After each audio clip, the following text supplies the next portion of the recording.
mahalo, John. Isn't that amazing, the sound of the pu, how everybody's blood pressure went down by about 2 or 3 points just from that. So, alo mai kako, if we could all bow our heads, ina akua, ina aumakua, ina kupuna o Hawaiʻanae, mai ka manawa o Waikea aia manawa, ke kune mako, maka po o hivi o papa. Ua hana e mako mai, a papa mai. A hoi hoi a papa. Na mako e mālama ina iwi I ko mako kupuna, nā mo o e mālama I ko mako iwi. A ho o mau, ka lokahi o kako, no laila, e ho mai ka ike, e ho mai ka no e au, e ho mai ke aloha, e ho mai ka ikaika.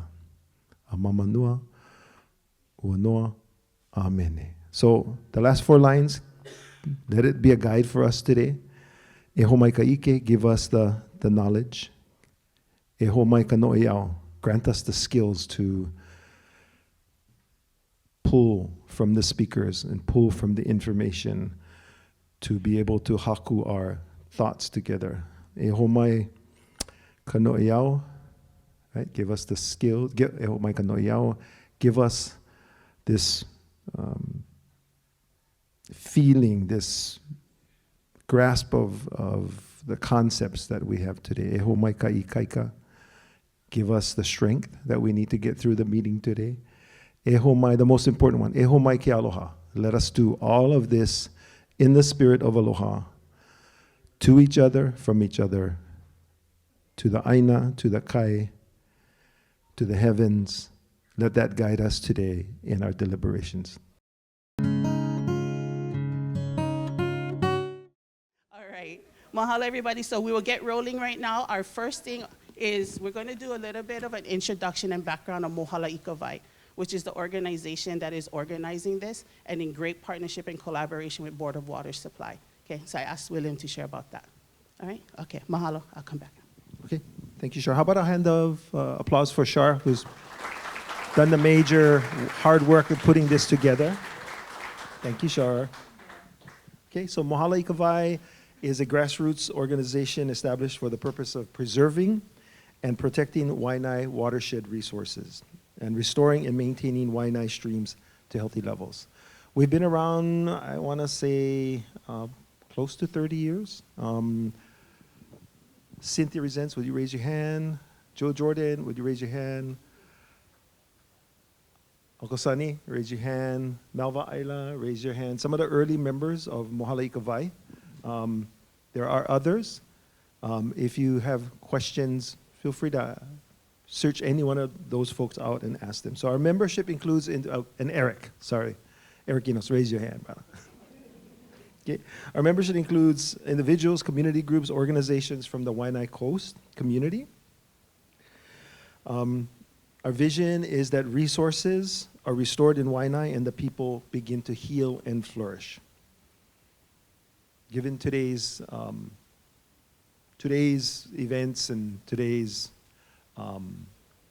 sort of activities in the community, you can see that that vision is still meaningful to today.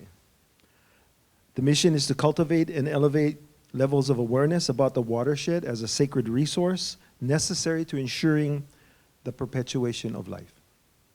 Kind of simple, think about it, kind of simple, but something that we should recommit ourselves to every day. Goals are to restore sufficient water flow to the Waianae stream system, restore native plants throughout preservation and non-preservation lands, support ongoing education efforts about the relationship between Native Hawaiian culture values, land use, land development, and to advocate for sustenance of resources of, by, and for all the people of Hawaiʻanae. So we've been doing this for about 30 years. This is the 4th water conference that Mohala Ikawai has sponsored over that 30-year period. Some of the old-timers may have forgotten. We've entered into memorandums of understanding with the Division of Forestry, with the Board of Water Supply, to Kokua in several efforts with Kala Farms to increase the vibrancy of our watersheds, because they're very, very important. One quick fact is about 60% of the water that comes out of that tap today came from rainfall. And there's some scientists, I'm just overgeneralizing, but there's some scientists in the room that can probably give you better statistics. And 40% comes from fog drip. Fog drip is a tree, a plant on the mountainside catches water vapor and condenses on that leaf, on that stem, and it falls to the ground like rain, and then eventually makes its way to the water table. Okay? So very, very important that we have trees on our mountains. Very, very important that we don't have fires that burn those trees and kill those trees on our mountains.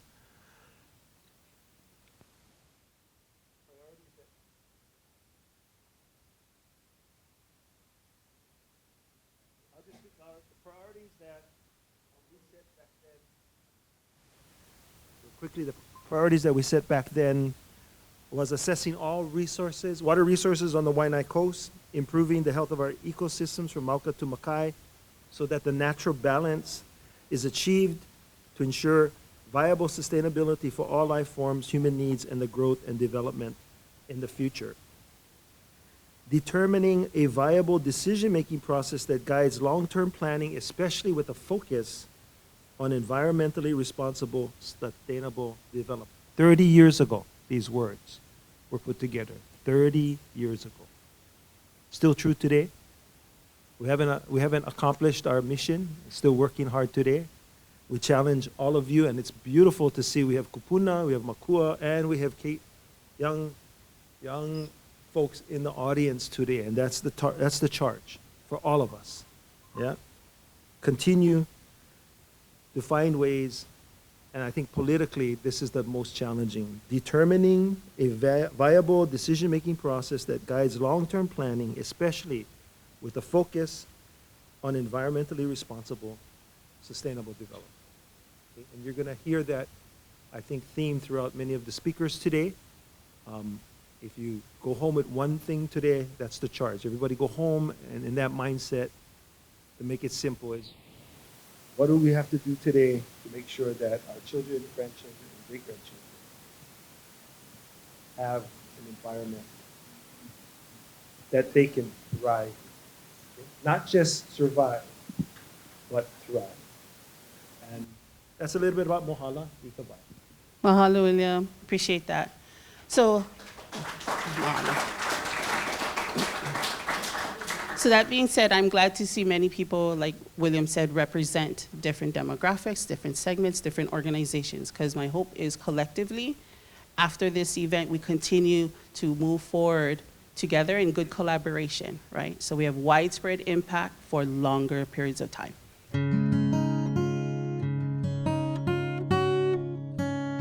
So our first session is Water 101.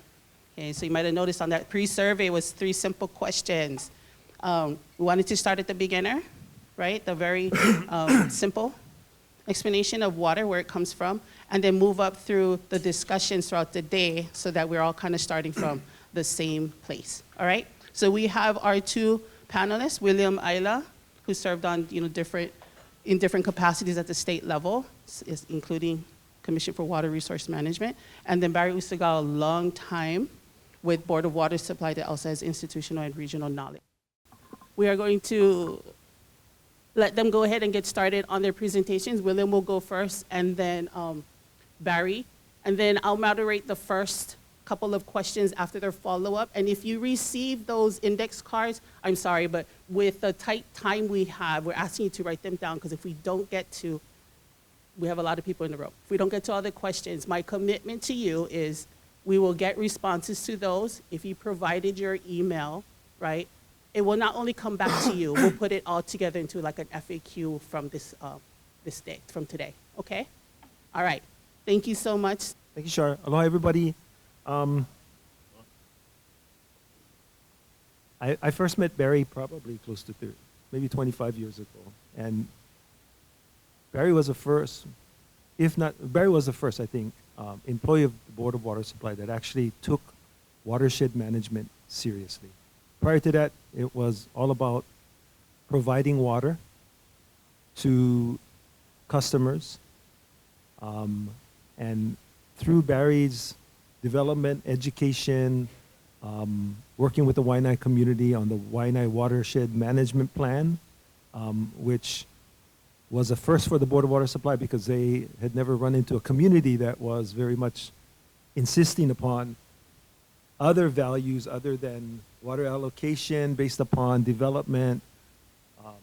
So Barry's kind of grown up with us in this partnership with the Board of Water Supply. And you can address that a little bit more from your perspective. I just want to say that Barry has been an awesome partner for the last 25 plus years with the Board of Water Supply and really changed the way that their chief engineers take a look at managing water on Oahu. So I'm supposed to talk about water management in and by the state of Hawaii. And let me start off with pre-contact. So in pre-contact times, Vai was a gift from Na'akua. It was managed by Ali'i and Konohiki for the benefit of everyone, inclusive of the flora and fauna. I'm going to repeat that. Inclusive, not just for the people, but inclusive of the flora and fauna. Success under that system was measured by Aina, Momona, and Kai Momona. How fat the land was, how productive it was, how well maintained and managed it was.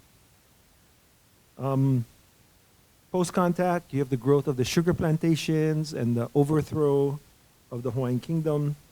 Vai becomes a commodity to be used for return on investment. The value of flora, fauna, and maka'ainana of all races was devalued. Success was measured by profits and political power. So in the last 50 years, that's over 100 years, 100 and probably 40, 50 years. In the last 50 years, water was managed by case law. There was no central plan. So people went to court, they sued, some people were successful. Mostly plantations sued each other over water. So that was the way that water was managed under that period. But Native Hawaiians and environmentalists, environmental interests successfully began to sue to restore stream flow to support aquatic resources and renew Native Hawaiian practices such as kalo farming and farming in general. Some of the notable cases during that time frame was Waiahole Waikani, Nawaiʻeha, and East Maui irrigation. Some of those cases continue today. They've been going on for 30, 40 years. But out of those cases, the Hawaii State Supreme Court came up with a unique description, legal description surrounding water. Water is a public trust resource. In any of the other 49 states, water is a commodity that is owned by the landowner and they get to do whatever they want to do with it. But in Hawaii, it's not. And the reason that it's not is because it's a combination of kingdom law, kingdom custom, and Western law, common law. In 1987, the state water code was adopted by the state legislature, and the Commission on Water Resource Management was created. Its mission is to protect and manage the waters of the state of Hawaii for present and future generations. There are 7 members. 2 are ex officio, the chair of the Department of Land and Natural Resources, who serves as the chair of the Water Commission, and the chair or the director of the Department of Health. There are 5 other members who are appointed by the governor and confirmed by the Senate. Okay? Really important because they have to be confirmed by the Senate, and that's where you as a citizen gets to have your say. If there's somebody that shouldn't be or you feel shouldn't be confirmed, then that's where you have your say in the Senate. And you testify, this person shouldn't be confirmed as a Water Commission member. And as someone who's had people testify for me and against me, it's a good thing, it's healthy. That's how it's supposed to be.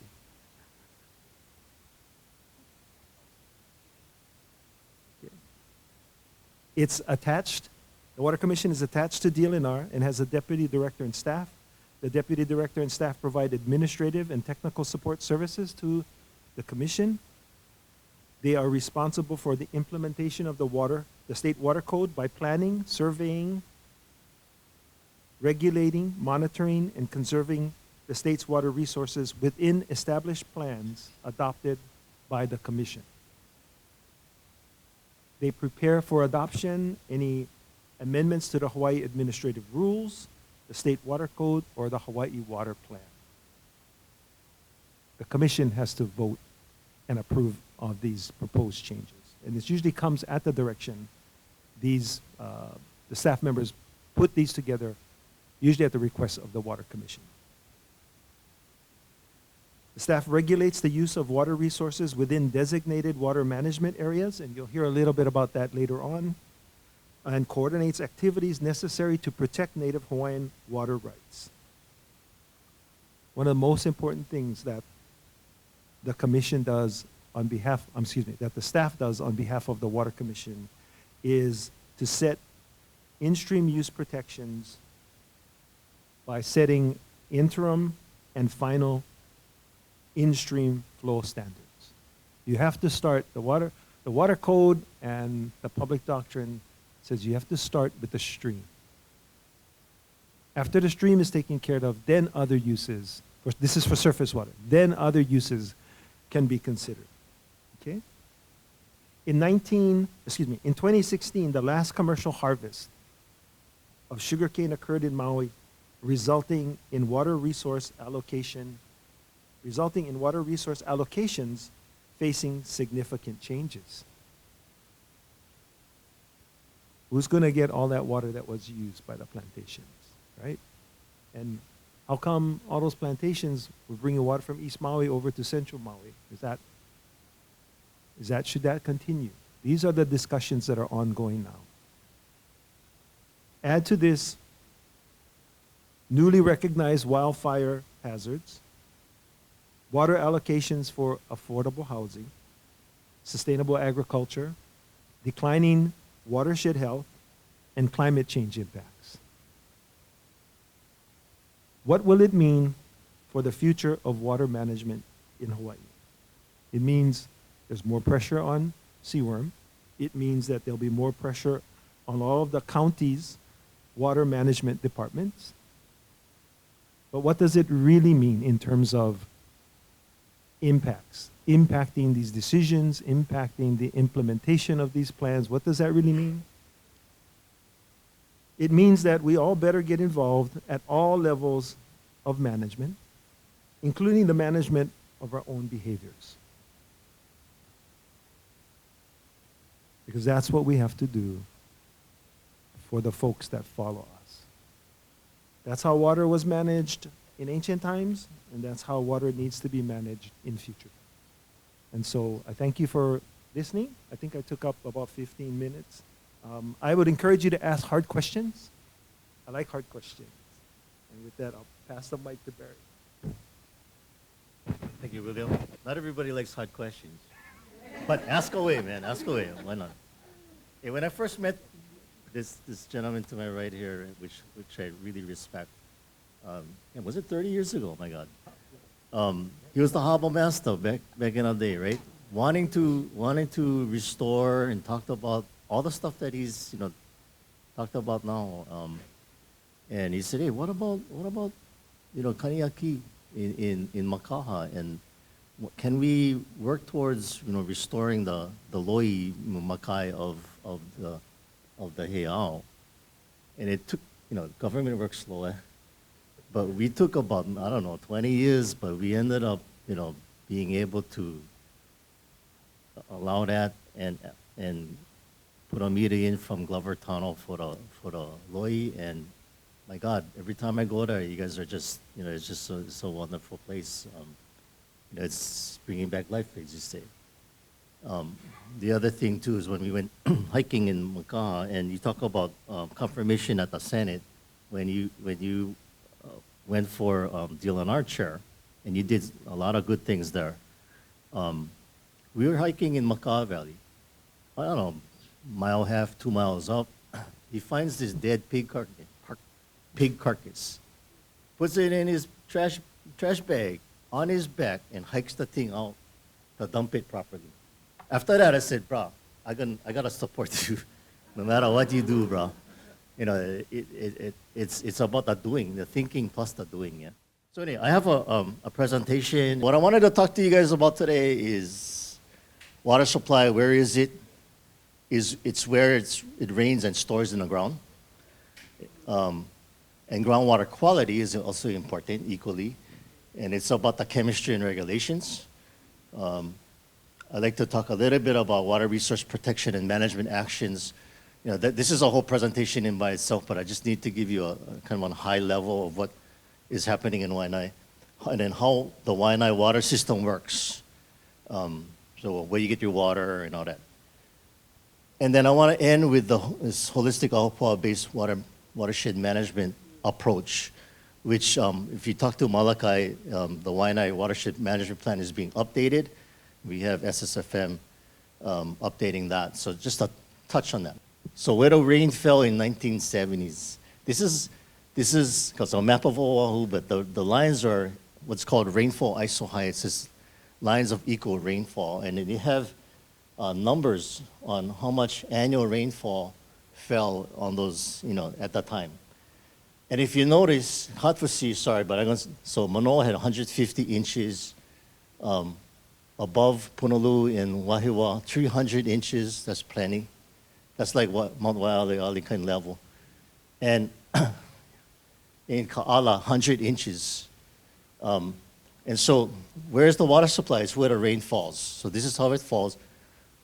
Waianae is in the rain shadow of the trade winds, right? So Ko'olau get more water than Waianae. You guys all know that, leeward side. And plus you're on the leeward side of a mountain in the rain shadow of a larger mountain range, right?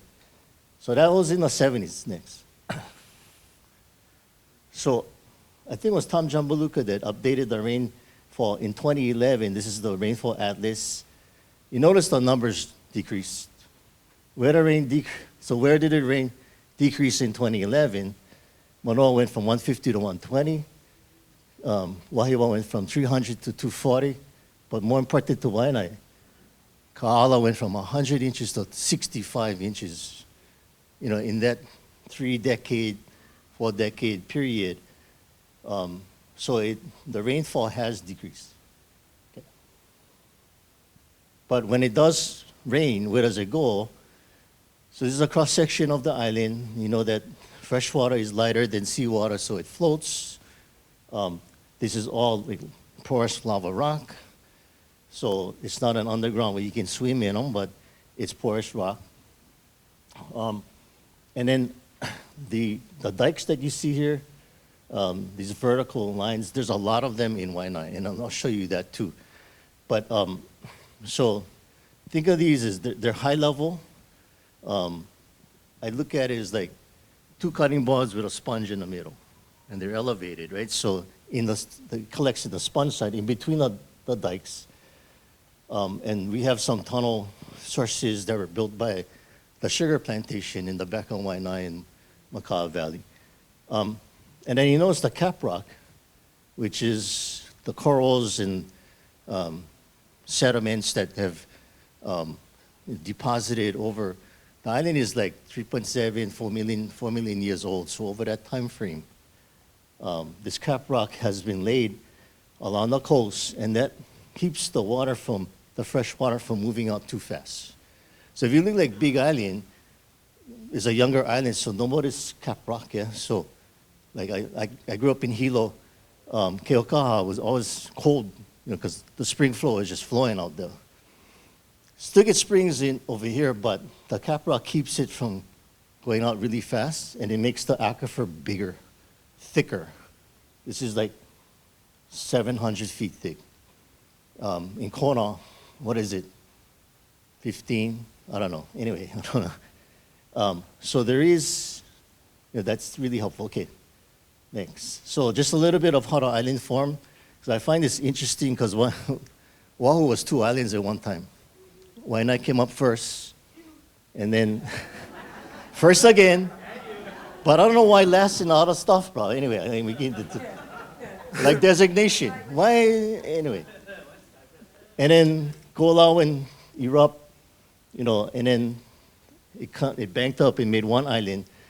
But what this is showing is that the island has experienced about 2 to 3 cycles of sea level rise and fall. So when it's in the ice age, all the fresh water gets frozen and the sea levels go down. When it's hot, it melts. So what happens is, this is when the sea level was lower, it emerged, and then when it got higher, it got submerged. So we're in this submergence cycle now. And everybody talking about sea level rise, right? Know that, and can you go to the next slide, please? Know that there's enough water in the ocean, if the glaciers melt, to submerge Oahu like 200 feet. And Chip, you can correct me if I'm wrong, but and this is where the Eva Cap rock kind of winds in, around the island. So it's been around. That's why you're thinking like 6 feet of sea level rise, but geologically speaking, it goes all the way to the freeway. So, but that would take, 1,500 years to melt. But anyway, so I just wanted to let you know that, and I'll try not to be so doomsday, but anyway. But you can see where the Cap Rock is, and then it keeps the water from flowing out. Now, the basal aquifers, Pearl Harbor, Honolulu, Waianae is more high level. You have a little bit of basal in the Makaha, Lower Waianae area.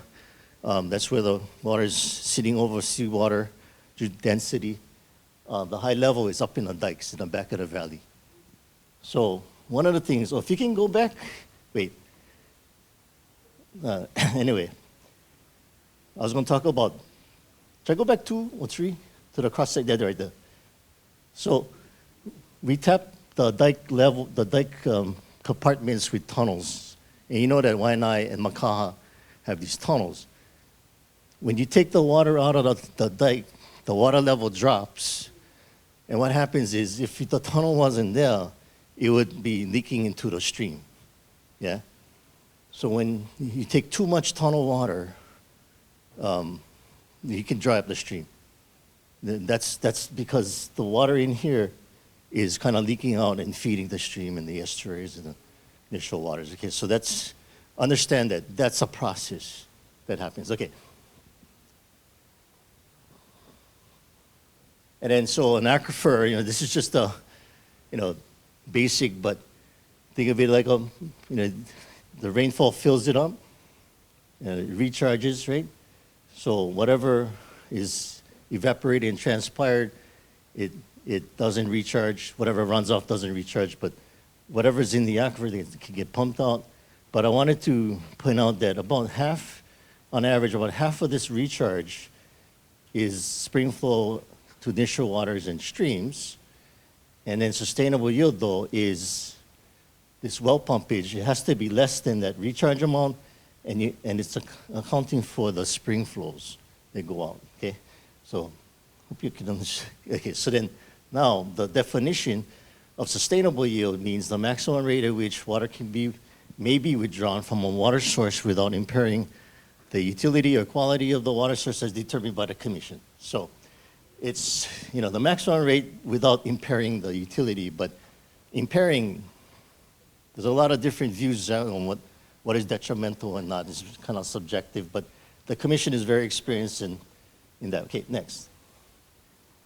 So when they do that for the island, they have a total of sustainable yield. So remember, the recharge is like double, but the sustainable yield is 393.5 million gallons per day.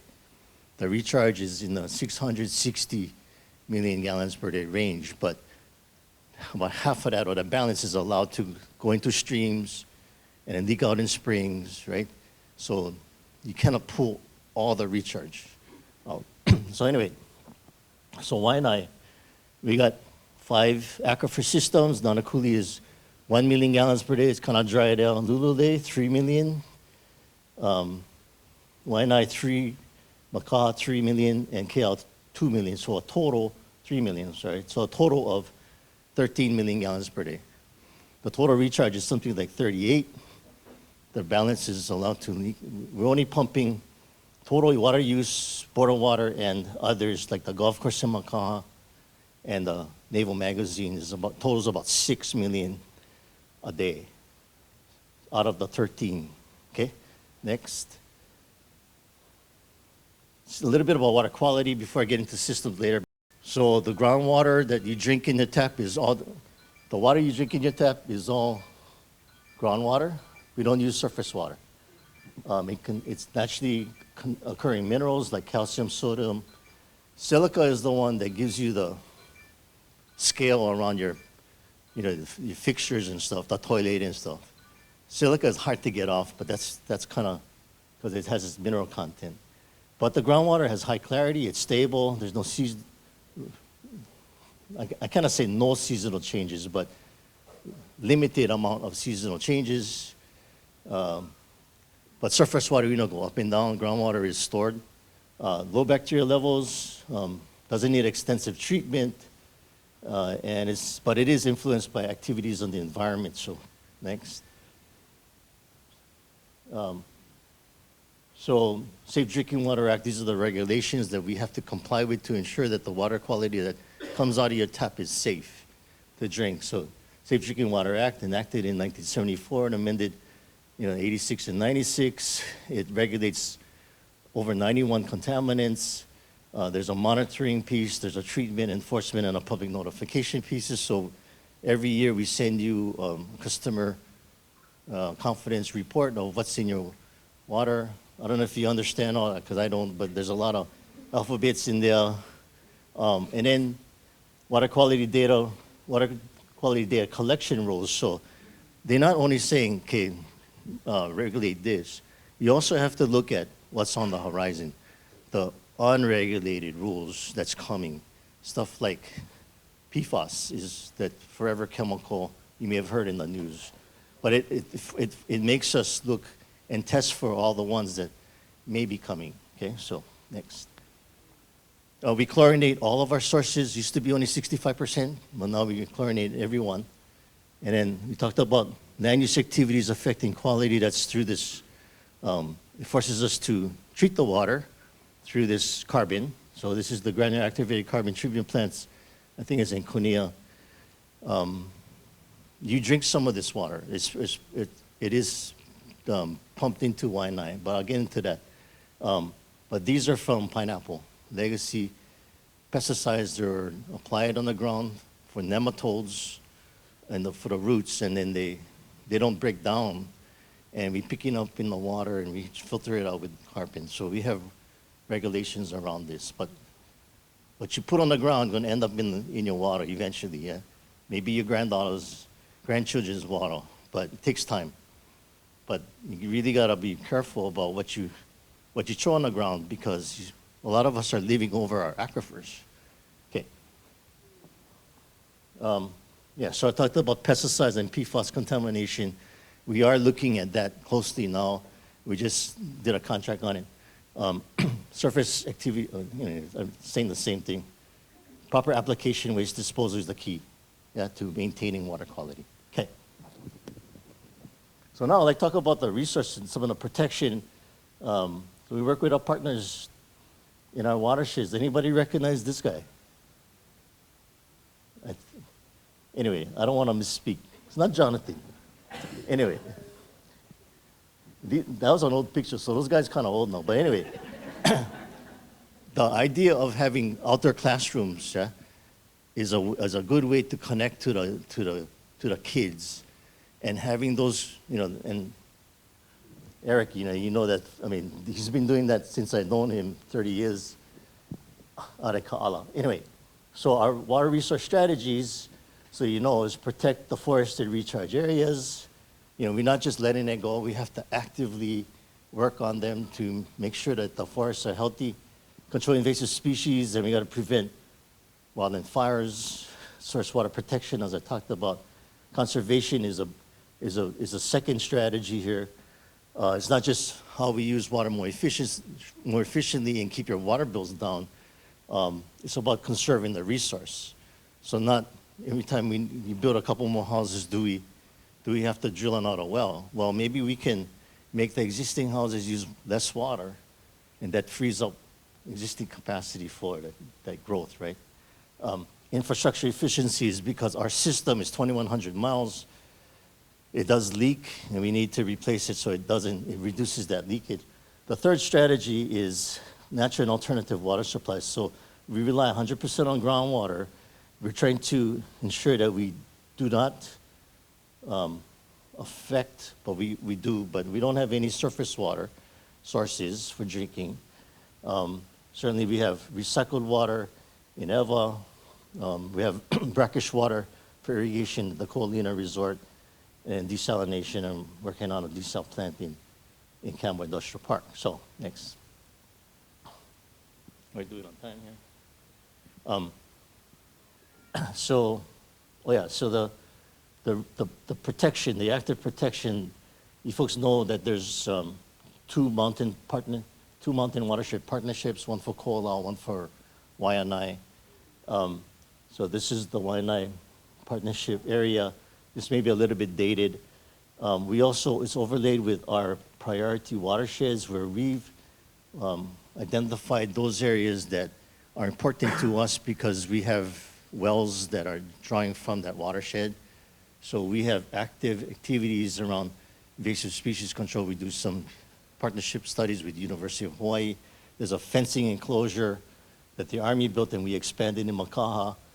There's vegetative fire breaks that we're trying to put in there and Waianae to slow the fire down if it starts to work its way up the valley. Things that we're doing there, all to ensure that the forest is as healthy as possible because as rainfall decreases, we want to capture that lower amount of rainfall, capture that fog drip that William has talked about, and ensure that it percolates into the ground, recharges the aquifers and streams, and doesn't run off and pollute the beaches and so you're trying to retain and reduce the type of runoff. And the city is doing some stuff also in the urban space for, like you heard of green infrastructure, stormwater utility. Those are all meant to reduce the runoff and let it, if you capture it in a rain garden, it'll percolate and recharge the aquifer too. So you get two benefits there. Anyway, so those are some of the programs. Next. How our water system works, basically you pump from the aquifer, goes into a reservoir, and then gravity flows through your home and into the fire hydrants, which is important for fire protection. Next. We sustain and capture, treat, move, and store and deliver 145 million gallons of water, potable water a day, island-wide. Waianae uses about 9 to 10 million gallons per day. Okay, sorry. And this is the graphic of the entire system. We have 13 tunnels. There's 4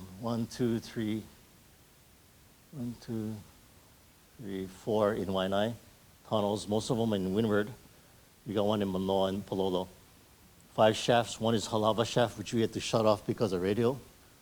194 groundwater wells, 13 treatment plants that I showed you that photo, 171 reservoirs, booster pumps, 2,100 miles of pipe, 21,000 fire hydrants, 170,000 customer services. That's our system. Next. So this is kind of a graphic of the water system here. The circles are sources, the blue lines are the pipelines. In Waianae, all our sources are in the Makaha and Waianae valleys. The light blue circles are the reservoirs. So what we do is so the sources there produce about 4 million gallons per day, about there. Waianae uses 9, so we pump the rest from our Barbers Point booster. So you have to, I guess up until like Waianae town, back of Waianae Valley, the ag areas, getting the Pearl Harbor water from the part of the town that way to Makaha is basically Waianae Makaha water. But we have to, we pump it from one reservoir to fill the other. This is Nanakuli, Lulole, Waianae, and we got 2 at Makaha, and it goes, in. Okay. And this shows this again. that we're pumping water in. It just says what I was saying, so about 9.5. For those that have said that, hey, we're pumping water out, you're not, we're not doing that, but you're not wrong, because when I started, the idea was to pump Waianae water out. But I don't know why they had that plan. We kind of tossed that early on because it's so dry. I mean, I don't know why they even thought that, but so you're not wrong on that, but it's going in. Definitely goes in. When we get a main break on the transmission pipeline, we have to ask you guys to conserve. If it's pumping out, we'd be asking Colina for conserve, right? So it's going in that way. Okay. So we withdraw only what is needed, and we do not waste it. That's sort of a model. Next.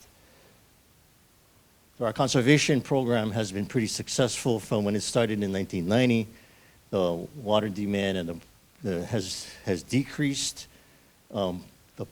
As the population increased from 830,000 to 921,000 in 2010, we'll add the 2020 census there, but has still increased. The water usage decreased. So you guys are doing really well with the efficiency. We thank you about that. 10 billion gallons saved per year is our estimate since 1990. Next. We've reduced 8 million gallons of recycled water every day. It's all in Eva. All the golf courses there, used for irrigation. And then we also demineralize that for the power plants and the refineries. So Kai Power Plant is using demineralized recycled water to make power. They boil it, and then the steam runs a turbine, makes the power, right? Okay. So it released a lot of our potable water supplies. But this is just a graphic. Sorry, it's kind of busy, but this is about matching the supplies to the different water uses and recognizing that, it's not just one bucket, it's a lot of different buckets. And a lot of these uses, they're not just the urban and the ag, but they're also the customary practices and the resource protection stream-wise, right? So, like surface water, just basically for agriculture and traditional customary, and then we try to use the rest on the domestic industrial landscape and agriculture. And they include groundwater, conservation, recycled water, desalted water, and stormwater. Okay. And lastly, I talked about models. We're updating our watershed management plan. It's a water-based plan, and back in the day when we were first doing this with townscapes, and we met with William folks and Cynthia and many others, they told us once they felt that we were worthy to I'm going to share information with you, what you're going to do with it, we had to prove that. And once the trust level was built up, they started sharing. And it was really on how Hawaiians had used this. I call it the Aopo'a model. It's a model, but then it's not just the land-based division of land. They shared it how the Hawaiians managed land and water and sustained 1 million people pre-contact, right? So there was a lot of wisdom in that, so we embraced it. It's very holistic in resource management. You manage, they said, Konia Freitas told me that intact communities, practicing culture and managing natural resources is one and the same. It's embedded in the culture. And so if you practice, then you manage. So that's one of the key elements there. Self-sufficient, sustainable communities, the interrelationship between Mauka and Makai, resources, so what happens Mauka affects Makai, you folks know that. What happens above ground affects underground, understanding those relationships. And this plan, so it's not just about the urban, it's about how we protect the natural resources, the mountain, the forested areas, the agriculture areas, the urban, and also the nearshore waters, because that's where all the Opala ends up, right? And I talked about stewardship in Kuleana, that's embedded in that cultural model. I've not seen any integrated resource plan, mainland type sustainability models really embrace the behaviors, and that's what William talked about. you can bring the horse to water. That's a terrible analogy, sorry. Anyway, kind of make them drink. You know, if you don't realize that you're wasting water, then you're not going to conserve it, right? So it's really about how, you know, and the interrelationship between land, water, people, and culture is sort of the glue on how you get to a sustainable water resource, watershed management plan, okay? And that's what we based it on, and that's my last slide. So, open to anything. Thank you very much. I can ask a question. I guess. Mahalo to Richard and Barry for sharing that information with us. I hope that helped many of us here to understand the current status. William had something, he's going to start with it. I have a couple of follow-up, and then if you have any questions that you've written on these, you can pass them to the end, and I have some Wahine looking out for those. Okay? Go ahead. I wanted to ask the first question of Barry. So Barry, when you say reservoirs, you're not talking about a hole in the ground in which water. You're talking about those water tanks on the mountain. Oh, yeah, the concrete ones up on so the everybody hill, yeah. can see that. The water Yeah, tanks on thank the you. mountain, their terminology, those are reservoirs. Okay, so I have a couple of, I'll say simple questions for either of you. Okay, for community members just getting involved in water, where should they start and how can they best engage with county and state agencies? You guys can jump in, Paul, if you like. I'll take the first step. So Board of Water Supply has a board. They have meetings.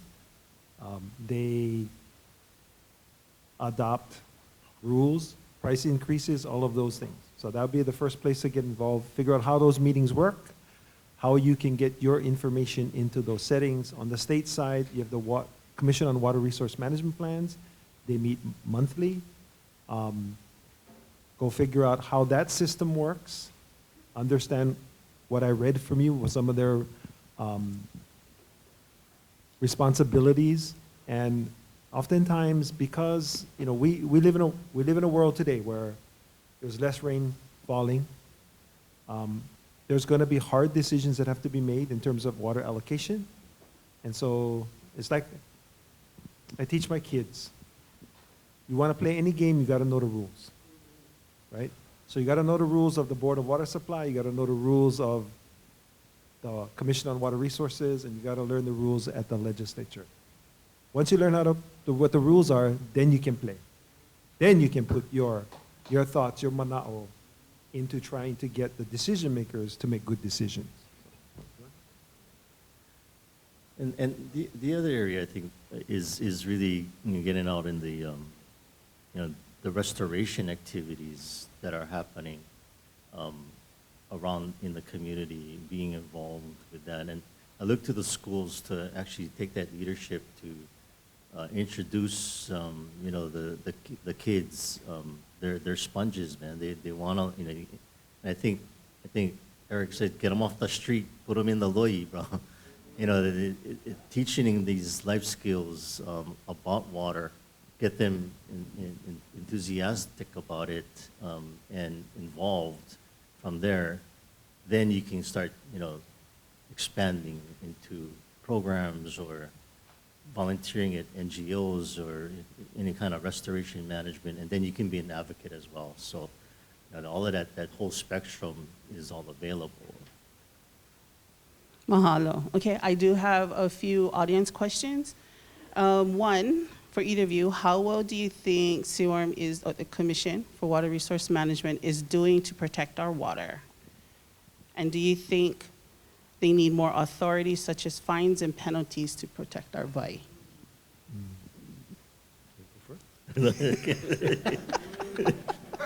Slap me more on the wrist, bro. Okay. Slap me more. I'll respond since I've been in that seat. It's a very tough seat, yeah, because you're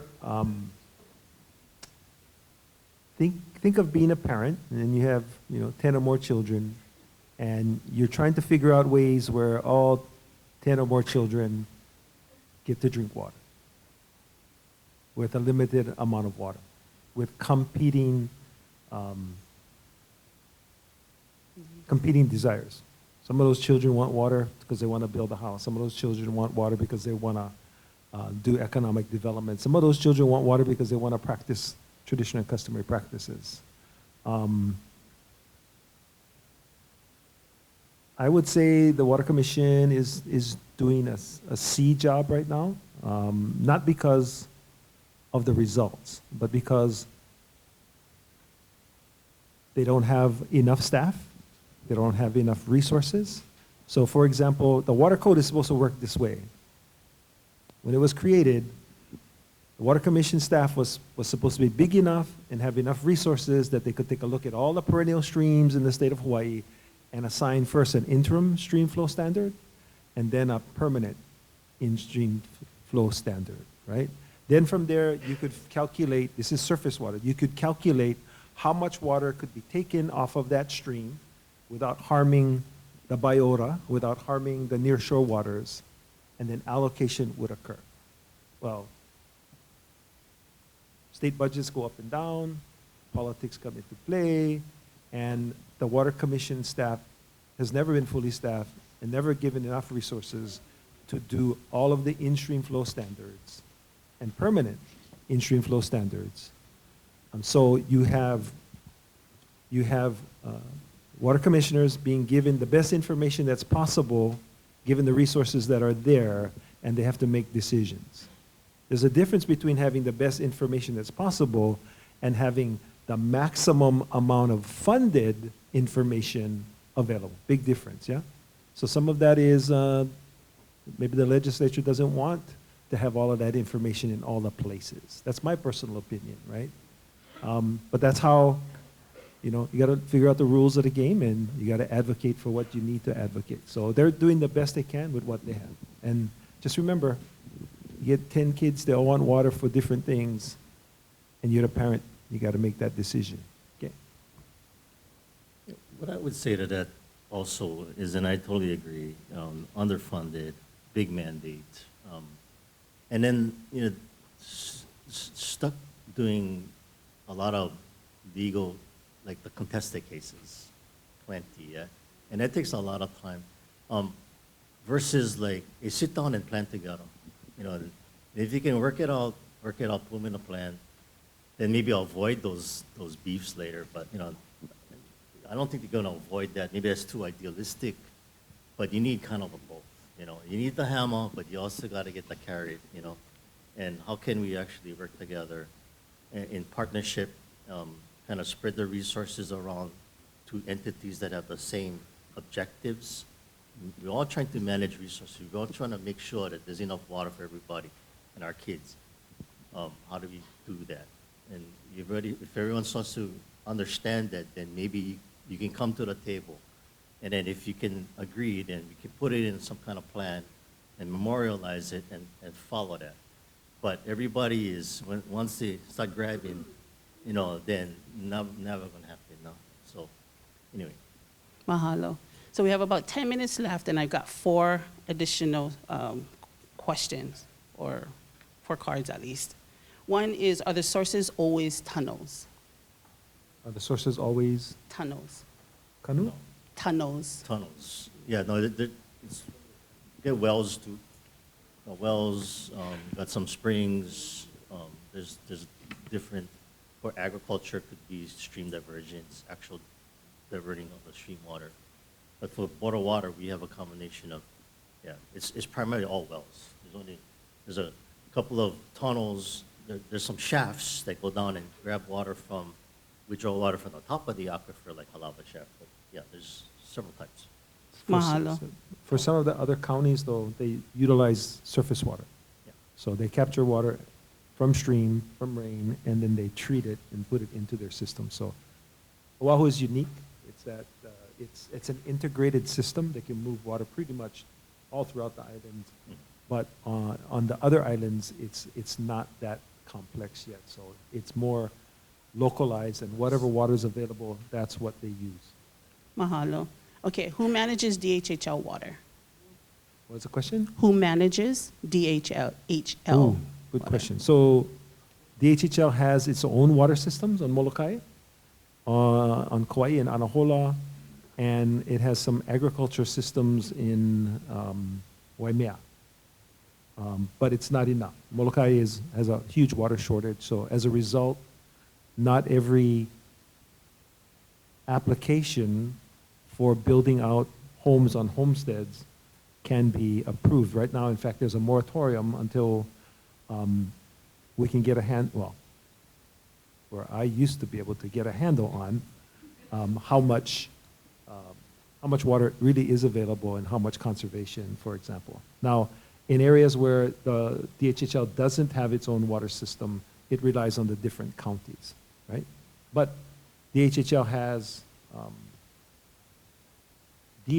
a superior right so that in the water code and in actually federal law, if you reach the point where that particular water system is maxed out, no future development can impact the allocation or the reservation that the Department of Hawaiian Homelands has. And in fact, let's say you go beyond that point. Let's say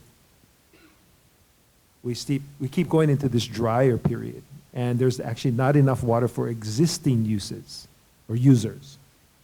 Then the Department of Hawaiian Homelands and its allocation through reservations is a priority. So somebody else is going to have to do without water, but the homesteads are going to get water. Mahalo. Okay, so this is a data question for Barry. And I don't know, you may need to follow up later on. You got 4. What percentage per gallons are flushed down the toilet every day? And I'll give you this card, you can take a picture. What percentage or gallons per day are used by the hotels, Waikiki, Ko'olina? What percentage or gallons per day does the military use? And who owns the vai? Thanks for asking Barry that question. Did you write those questions? I mean, I was just joking about the hard ones, bro. But anyway, yeah, no, the ownership is state, right? The water code is that the water is owned by the state for the benefit of the people, right? We have our own system that we need a permit because, except for Waianae, every place else is designated. So we need a permit from the Water Commission in order to pump that water. And we charge basically because we put in the infrastructure, and so you basically charge with the delivery costs and the treatment, yeah? But the actual who owns is the state. Percent flush, oh man, you know when I started, you guys remember, someone may remember the 3 to 5 gallon flush toilets, you know? You flush them, the thing take 30 seconds to flush and 2 minutes to fill up. You know, and now you get the high efficiency 1.28 gallon per flush, so it just, you know, it fills up pretty quickly. Still does the job for mostly. And so that was a difference, 3 to 5 gallons to 1.28, you know, times how many times you flush them. So anyway, I think that's the answer. Yeah. And percent of, in the house, it's about 1/3. So in your house, the toilet use about 1/3, the shower use about 1/3, and then the clothes washer use about 1/3, depending on how many times you use it. So if you, in your house, you get, right now, it used to be 500 gallons on average per day. Now it's 400 because of efficiencies. So you go 1/3 of 400 is what you flush. I think also when it comes to like the follow-up, I think it's like aggregated data segmented, yeah. I don't know if you might be able to, you wrote them down. If you might be able to draw that, and we'll see if we can drill down on some of the data. Can I add an interesting fact? Yes. So those of you who have gray hair in the room can probably remember early water conservation, right? With those higher volume, yeah? You take one brick and you stick them in your tank, right? Oh, yeah. Displaces the water, and then you still have the volume to flush, right? But you don't have to do that today because they got the low flush. But you know, remember what I said, we have to figure out ways that we can do things individually because we all add up. So think about bricks, but in another capacity. Mahalo. Okay, I got 2 more questions. One is, are we prepared to take this knowledge into our schools, like in curriculum, instructions, partnerships, etc.? And I'm gonna finish the hotel. Oh, sorry. Sorry. So yeah, no, hotels, yeah, they use about, I would say about, so Waikiki uses about 10 million gallons per day, Kolina uses about 1. So 11 total. I don't know, Turtle Bay uses like point something, point 0.3, but say about 11 million out of 145, so less than 10%. But hotels on the tourists is the guys we're trying to focus on in terms of conservation, because they come here, and you got to respect the place. But so it starts with conserving the water that you have in your hotel. It's not just because everything green, you can take these long showers and stuff, or immersible baths or whatever. But beaches, hiking, all of that, you have to, they have to tread lightly, right? It's just like if we went to you guys' house and I did that, I expect to get, okay, I won't say what would happen to me in Waianae, but I don't think I would survive. But anyway, and then military percent, most military bases has their own water source, and kind of thankfully, because Pearl Harbor get their own from Red Hill, Shaft, Schofield get their own. We provide water to Connie Marine Base. They're the biggest guys. They use up almost over 2 million gallons a day. So the Windward guys are like, hey, can you guys start using recycled water again? Because their system broke down. Over here, the recreation center, very small, but anyway, so it's a small percentage, but mostly they get their own. Okay. Yes. Thank you. So sorry. Okay. So the second to last question, we have a couple more minutes. Are we prepared to take this knowledge into our schools? Absolutely. Right? So that's a us question. How do we do that collectively, yeah?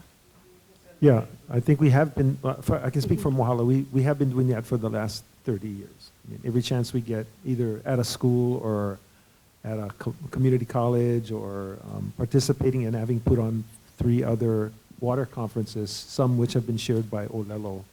So if you see one of those old water conferences, you might not recognize me because I had black hair at the time. Mahalo. Okay. So you shared a lot of really great information. We had some good questions from the audience. Last one. If there's one thing you want participants to take away from your presentation today, what would that be? You guys get like a minute and a half. I'll take the first step. Before you go complaining about the government's closet not being clean, go home, clean your own closet. Start there. Yeah? Make sure that you're using water lightly. I'm not going to say that it's legal to reuse gray water, but I can tell you that I know a lot of people that reuse gray water. It works really good for bananas. Just start with that. Now go to the boat harbor and wash your car, because that water over there is not taxpayer money. It's the boaters that are paying for that water, so you shouldn't be washing your car. I used to do that. Things like that. Drive around with a dirty car a little while longer.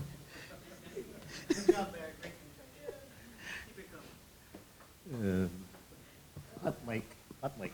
Anyway, one thing I would like you guys to take away is that keep your interest in water and your community high like it is. I mean, I'm so impressed with the amount of crowd that came today, a lot of interest, and this is going to be videotaped, so we can extend that. Increasing our knowledge about water for Waianae is so important, and that's how the education, that's the interest, it goes into the volunteerism. You can do activities on the ground. We had water rate meetings, only like 3 guys came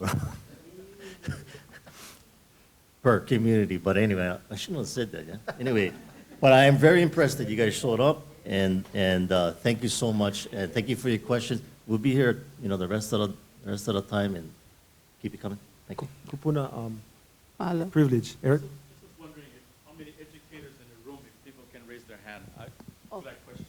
Okay, Eric's question is, how many educators are there in the room today? Quite a bit. Right on. All right, mahalo. How many of you are parents, grandparents? Raise your hand. Makua kupuna. You're educators too, right? Yeah. Okay. Okay. Mahalo. So, and I thank William and Barry for opening us up with this first session. We're going to switch out, and thank you guys for paying attention.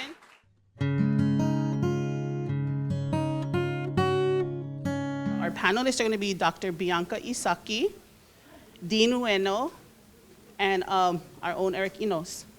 Bianca is a local attorney and co-author of Water and Power in West Maui. She's also working with the Honolulu Board of Water Supply to petition for our own water designation application for Waianae. Okay. She lectures in the Women and Gender Studies Department at the University of Hawaii at Manoa. And then Dean Nguyen is a graduate of Western Washington University's Huxley College of the Environment with a bachelor's degree in environmental science. He is also currently head of the Commission's Stream Protection and Management Branch. Is that correct? Yeah. Which oversees the statewide regulation of surface water and development of in-stream flow standards, and is also currently the acting deputy, is this correct? Acting deputy director for the commission. So are your commission questions? That's Dean. And then Eric, who is making his way back this way, we all know him. He's the director of Ka'ala Farms, born in our Moku, right? And and he comes from a family of builders, farmers, craft folks, caregivers, and educators. He has committed his life's work to restoring the land and the vai in our Moku, in our community. So please welcome our panel.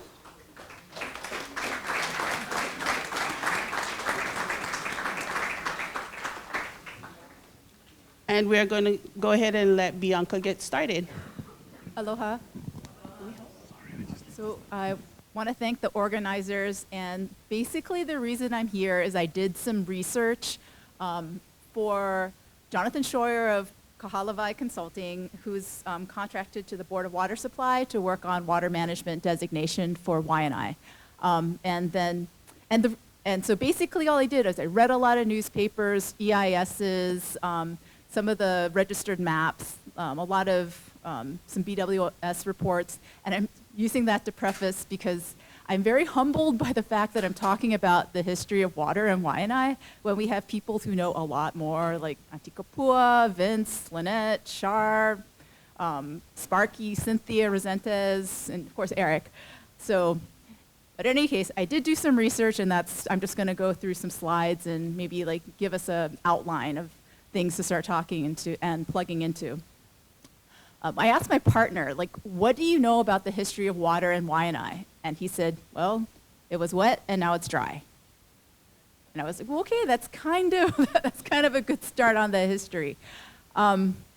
So what I did actually was more of like a history of settler water development of Waianae, because of course water resources, they were already sustainably developed by a lot of Kanaka Maoli farmers long before.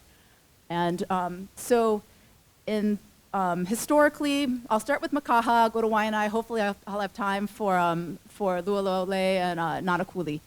Makaha Valley supported a complex of lo'i along the middle reaches of the stream, and just below with a large luakini heiau called Kaneaki, and also now today, Ka'ala Farms. This is a photo of historic lo'i in Makaha. Makaha stream's no longer perennial, but up through the turn of the 20th century, there was a kahawai shown the length of the ahupua'a. And as far as land ownership, so in 1829, Abner Paki, Bernice Pauahi's father, obtained the ahupua'a of Makaha, and then in 1855, when they passed away, his estate sold the lands to James Robinson and Company, and one of the owners, this was in 1862, Owen Jones Holt, got control of the partner share. So then after that, most of mid to lower Makaha lands were owned by the Holt family. And you'll see this in registered maps, because actually they even have the Holt family's name on the fisheries there. Up kind of Makai, and you'll see that in the first slide, was that Makaha Coffee Company. They had operations there, and so but at the time, like the water wasn't like developed.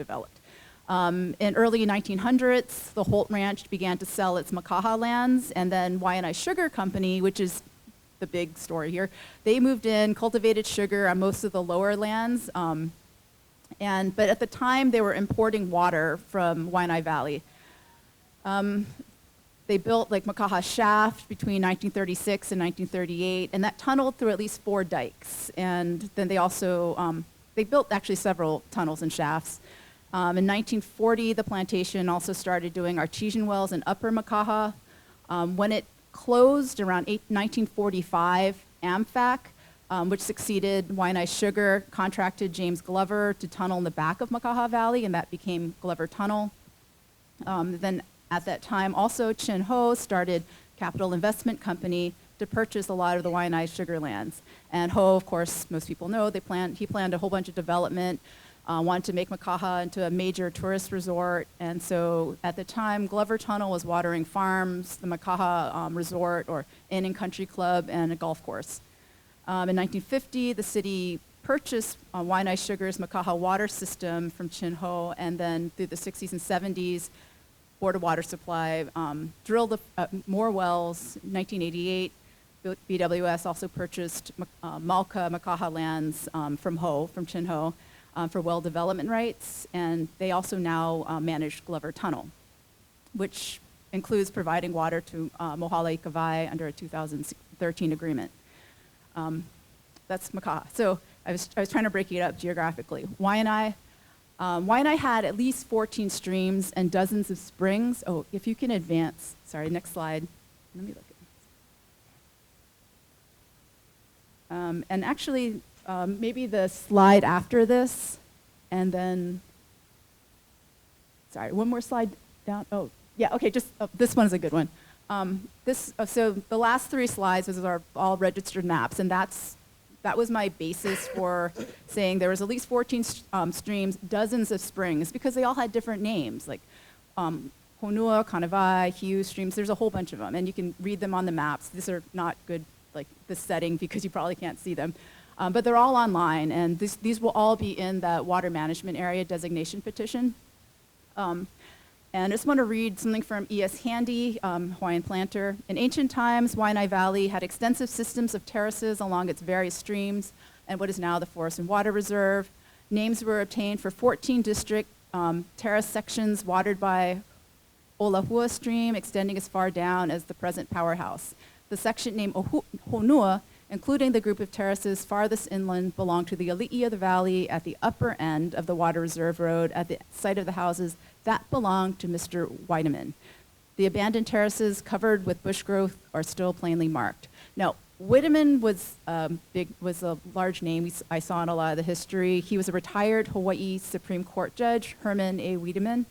In 1878, he started leasing Waianae lands. He teamed up with Jules Richardson, George Wilcox, and Albert Wilcox to start Waianae Sugar. And that was the first sugar plantation on Oahu. At first, they were just using surface water to irrigate about 60 acres, and then he started developing more. He built a water reservoir, a flume system. When it got a little bigger, they had to start taking water from, started mixing the sweet water up Malka with like the lower kind of more brackish water to water their plantation. By 1890, they had 600 acres, and eventually the plantation would be thousands of acres going from Lu'ulu'ole up through Makaha. An interesting story I saw was, okay, so in 1880, the McCandless brothers, James and John, they come from Pennsylvania to Hawaii.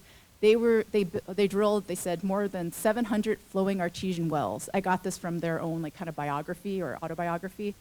At Kamaile, between Waianae and Makaha. Okay, so between Makaha and Waianae, there was Kamaile, that area, and in that area, the McCandless brothers, they saw small settlements of Hawaiians were living on several kuleanas who irrigated their taro patches and other crops from small springs with water. So what they decided to do is they went to Judge Wiedemann and got his permission to start drilling there.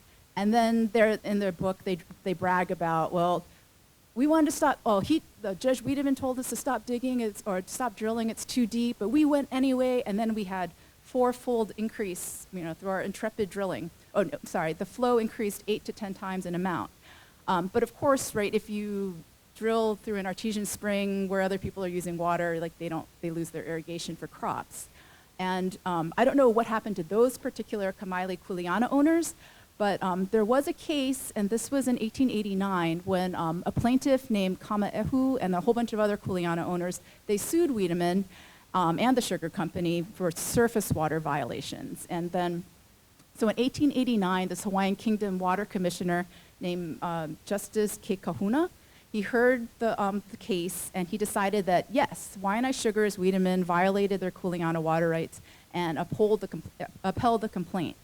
And he had this really kind of a little complicated, like 5 o'clock to 5 o'clock, switching every other day for different portions of the area. And maybe you guys know where this area is. It's Keahu, Aolali, and Pohakoi, and Pahoa. I'm not, but it's, I don't know, it's in Waianae.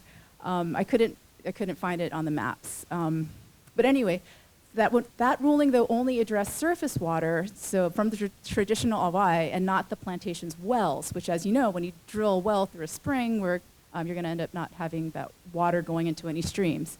So in 1910, the Kuleana owners again came back to the commissioner, the archive record I saw stopped there, and anyway, but clearly people did try and stand up for their rights. Next, I'm going to go a little bit into Waianae wells and then tunnels, because the tunnel story is also a little crazy. For wells, in 1935, there's 27 wells. Some of them get abandoned. In 1945, there's more wells drilled. By 1950, Waianae's population had reached 7,000 people, and at that time, the Board of Water Supply started getting water from Pearl Harbor Aquifer to give water to people. In 1960, BWS dedicated a new transmission main for that Pearl Harbor Aquifer movement of water. There was more drilling of wells in 1976, and then 1987, this was after like the EIS laws, and 1989, they drilled Waianae wells 1 and 2 because they needed more water than what they could take from Pearl Harbor, because everywhere else is developing too. At that time, I was looking in those environmental documents, and there was some comments from Eric Enos of the Waianae Raft Center and the Sierra Club's Conservation Committee talking about the need for further review, because it was known that those wells were drilled over, the archaeologist's evidence was like there were 7 lo'i, it could impact the streams. So anyway, just a nod to Mr. Enos. For tunnels, sorry, I know I'm running out of time. I'll just go real quickly. There's always been this competition for water. Basically, the story is in 1943, Joseph Kanesh got hired by the city to start building the Kanesh Tunnel. And the newspapers described that this is the high point on Oahu's water history. But so he's drilling, so the city's drilling this tunnel. At the same time, there's this competition because Chinho's Waianae Development Company, they were deciding to close down operations, but they also said, oh, we have all the water rights to the watershed. They got from some 1932 agreement. And then they said, well, this means we get all the water, all the government water, and all the water that might be developed in the watershed later. So then they offered to sell the city the water rights, but the mayor said, we don't have enough money, and Fred Ort, who was BWS engineer at the time, said, no, that's not a good idea, because this is all decrepit, it's worth $1. So the city offers WDC $1. They say no, but at the same time, there's all of this public outcry, like Waianae residents, Nanakuli petitioners said the water only starts at 10 p.m., stops at 7 a.m., and they don't have any water in between. Waianae residents tried to get a hearing on it. Makaha residents said, we don't get any water on Saturdays or Sundays. I shouldn't pay for water when I'm not getting it. Chinho visited my house one day. It was awful high and mighty until he turned on our faucet. He didn't see water come out. He heard air being sucked into the faucet. So there's this public outcry. He writes this open letter to the public to say, like, hey, basically, like, we're only getting $1. We deserve more money. But at the same time, the city is still tunneling for Kanesh Tunnel. Kanesh Tunnel is like really deep. It's going through all these dikes. And so the other tunnels, including Chinho's tunnels, they're losing water because the tunnel on the bottom is taking all the water from the dikes, all the way across. So Chinho files a suit against the city, and that was in 1950. And Judge Parks refused to stop the city from water tunneling. And then the city tried to condemn the WDC's Waianae Development Company's water rights, and the mayor tried to veto it. Anyway, the city supervisors overrode the mayor's veto of the condemnation. In any case, eventually everything went to the city, but it was just this huge debate between, in the 1950s mostly. And I'm sorry, I went a little over, so I'll stop there. Oh, okay. Sorry, just real quickly then. Yeah, it was 1973. BWS eventually then acquired Waianae Development Company's water rights, and then now they're they're the largest water operator in Waianae. Thank you, Bianca.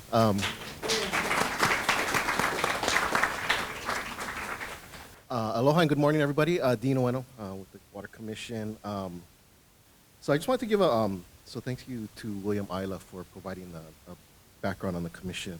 But I just want to expand on that for a little bit, and then I'll get into our work in Waianae. Next slide. So as William mentioned, the commission is comprised of 7 members.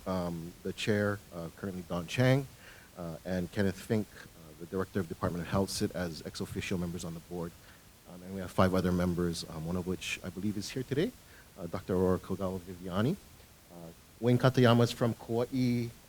Dr. Larry Meike, former director of Department of Health, is back on the commission, I think after serving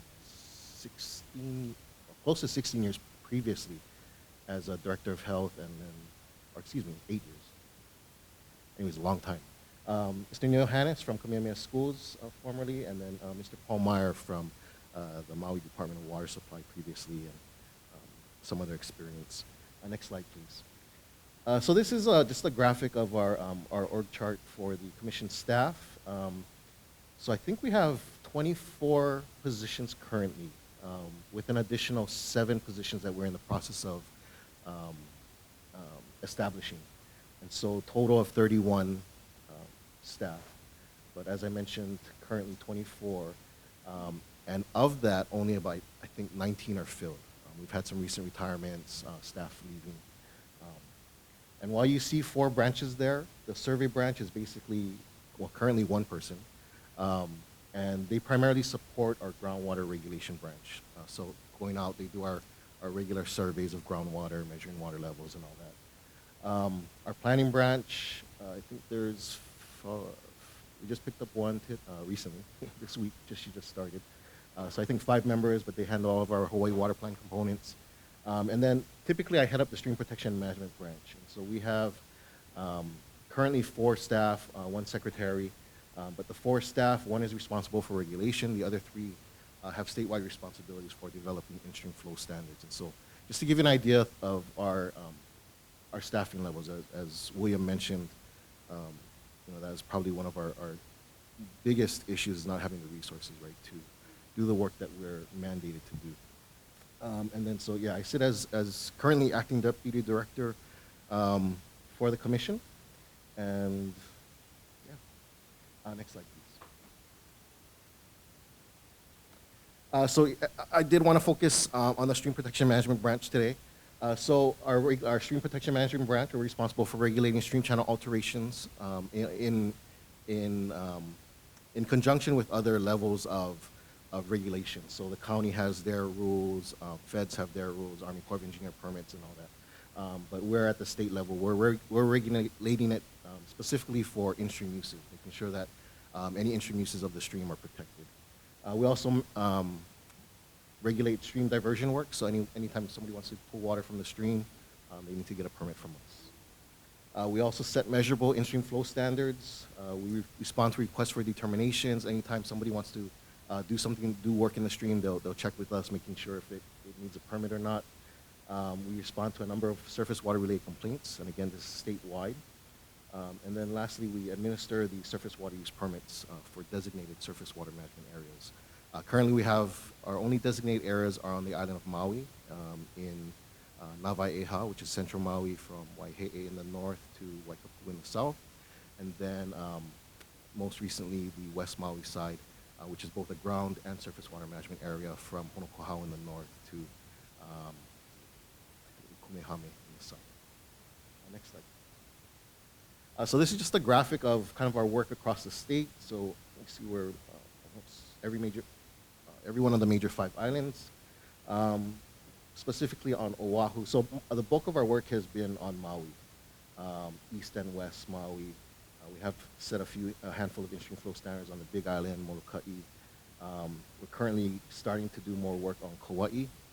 And then Oahu, as you've seen, the Waiahole contest case hearing handled much of the windward side, but we're starting to do more work on the island of Oahu as well. So specifically, the blue are those that are in development. The greens are those where an IFS has been implemented, and the reds are where they're currently under study. So right now we are working on Waianae or Kaupuni surface water hydrologic unit to set in-stream flow standards there.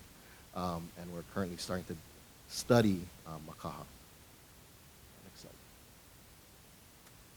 So I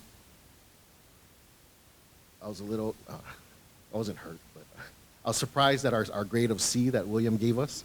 But keep in mind that when the commission, so the Water Code was first enacted in 1987, and we had the impossible task of setting in-stream flow standards by rule within 2 years. And that was an impossible task to do statewide. And so what the commission did at that time was to set what we refer to as status quo in-stream flow standards. Basically what was flowing in the stream at that time could continue to flow, and whatever, any new permits or any new diversions would need to come in for a stream diversion works permit. So what that did essentially at the time was it kind of protected the plantation systems, right? It allowed them to keep taking their water. And so now as the plantations have gone out, we're in the process of revisiting these in-stream flow standards, and our goal is to set measurable in-stream flow standards, helping to restore water wherever we can. And so our priorities have been those areas where legacy plantation systems exist. So basically when I first started back in late 90s, 98, we didn't have a stream program. We had one person regulating permits. And so following Waiʻanae said, Waiʻanae put, our emphasis at the time was groundwater, because that's where most of our drinking water comes from. And so the commission was really focused on groundwater, regulating groundwater at that time. And so coming to following Waiʻanae, it really put that emphasis on surface water. And so they basically said, okay, you folks need to form a stream protection branch. In Waiʻanae, the court said that in-stream flow standards serve as the primary mechanism by which the commission is to discharge its duty to protect and promote the entire range of public trust purposes dependent upon in-stream flow. It also set forth 3 of the first 4 public trust uses, the fourth being the water for the Department of Hawaiian Homelands, which came in a later case from Molokai. And so Waiʻanae really kind of set the foundation for the stream protection and management branch in the commission and the work that we do. And so when I started off in the planning branch, once we formed our stream branch, I moved over. And it really, it took time to develop. So people asked us, what's taking so long? We met with stakeholders from across the islands. I think where I first met Eric, getting out here. And so, it's great to be back out here. So it took time. And next slide, please. So people asked us, again, what's taking so long? What does it require? And we're really trying to figure out how are we going to set these in-stream flow standards. And so, big credit to Yvonne Izu, who passed away a few years ago, but she had been a deputy AG. She was our deputy director at the time. And she said, basically, you need to compile the best available information and get it to the commission, put forth recommendations, and they can make, it's their job to make the decision. It's our job to collect that data, give them the information that they need. And so that's where kind of formed the basis in what we do. And so when we set in-stream flow standards, the first thing, of course, is to analyze, develop, evaluate the available hydrologic data. We collect all the other data, whatever we can about in-stream uses. We conduct that assessment. And then this is what the last bullet here is what the code prescribes, right? We have to weigh the importance of present or potential in-stream values with the importance of the present or potential right, uses of water for non-in-stream purposes, including the economic impact of restricting such uses. So it's a huge task, right? We have to look at both in-stream and non-stream, present and future, and then weigh that all and put that into a recommendation to the commission. And so, frankly, a lot of people still had a hard time, why is it taking so long? And so I came up with this graphic on the next slide that hopefully kind of put it, and sorry, it's a little, it looks So basically, the blue boxes, the light blue boxes are all the in-stream uses that we have to look at, right? In the code, it prescribes, or it defines an in-stream use as fish and wildlife habitat, recreation, ecosystem management, aesthetics, navigation, hydropower, water quality, conveyance of water, so making sure that there's enough water from an upstream diverter to a downstream diverter, traditional and customary Hawaiian rights, and then we have to weigh that against the last red box, which is the non-in-stream uses. But within each of those boxes are all these other issues. So back then, when I first started, I used to work a lot with our Aquatic Resources Division at the Department of Land and Natural Resources. But even that, you know, you're looking at native fishes, you're looking at the impacts of alien species, you're looking at the water quality that impacts the fishes, right? You're looking at waterfalls. Can fishes, the native gobies, navigate from the lower reaches to the upper reaches, right? Because not every stream is going to have a full complement just because of the geology of it. So there's all, you know, just as complexities within each of these boxes. And then not to mention that first box on the far left, the hydrology, for the most part, we don't even have a lot of good data, current good data for hydrology. The peak of stream flow gauging was when the plantations were in existence, because they could afford and they wanted to know where their water was coming from.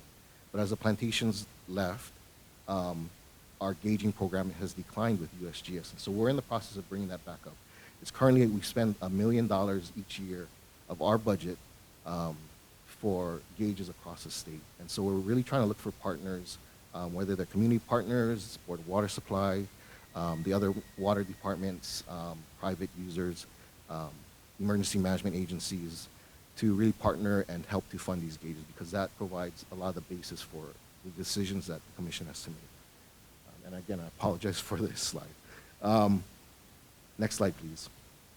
So getting into Waiʻanae, this is just the background imagery with the diversions. There's currently 6 registered diversions that we know of in the valley. You can see the Awai there for Mohali Kawai up at the top, or excuse me, Ka'ala Farms. Of those 6 diversions, only 2 are currently active. There is one USGS gauge in the lower reaches at 374 feet elevation. And then the commission also has its own gauge above the diversions, but below the tunnel at 1,000 feet. And so currently the mean daily flow is estimated somewhere around 0.59 million gallons per day. And this is just based on the data that we've collected, so from 2016 to 2020. Next slide, please. This one is the well locations. So the sustainable yield for just the Waianae system, aquifer system, is 3 MGD. There's 74 wells, a number of which are abandoned. So this includes both the wells and the tunnels that Barry had mentioned, and a lot of them are abandoned. But the installed pump capacity currently is 4.766 MGD. So that's just the installed pump capacity, right? It doesn't mean that that's necessarily what's being pumped. Next slide, please. So this next one is the, oh, horrible. My apologies. But the data is there, so that is the, sorry, there's, the graphic is normally a different color. The jaggedy line there is the actual flow values. The smoother line that you might be able to see is the 12-month moving average. So we regulate by 12 MAV, or 12-month moving average, where we take the last 12 months of data and average that out. So that's what you see there. So this data goes from 1980 to about 2019.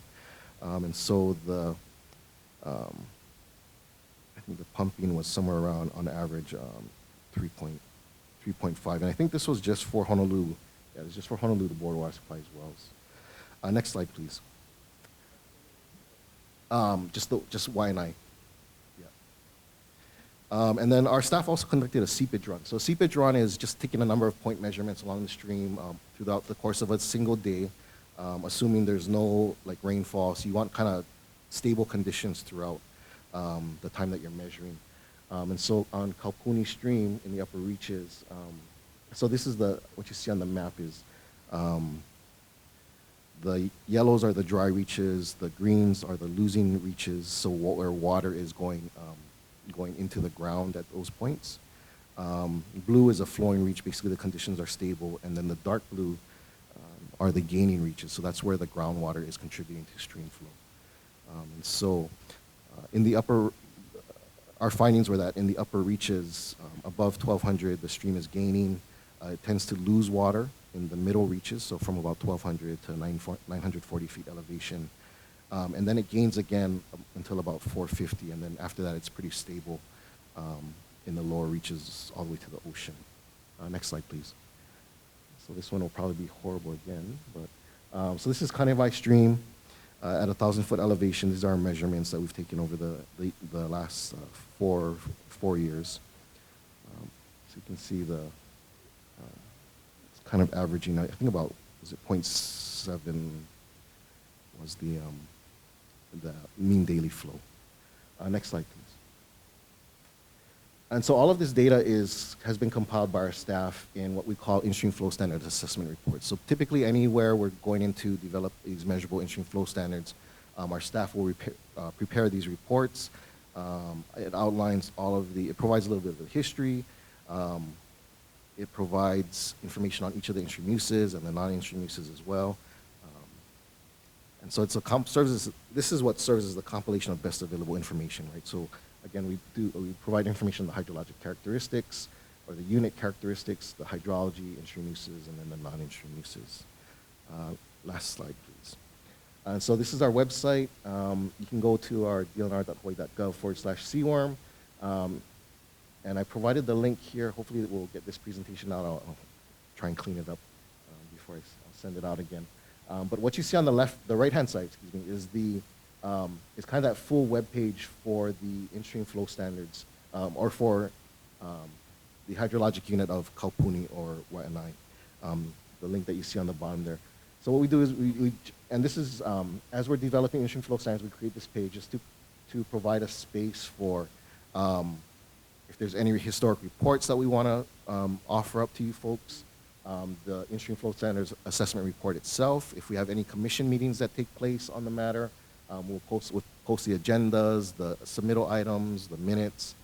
If we have any community meetings here as well, if we record anything, if we have any meetings via Zoom, we try, and related to this hydrologic unit, it'll go up on this page. And so this is kind of like your one-stop shop that you can come to and get all the information for Kaupuni hydrologic unit.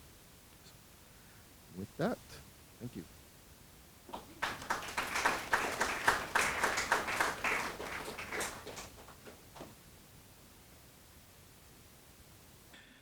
Water is complicated, isn't it?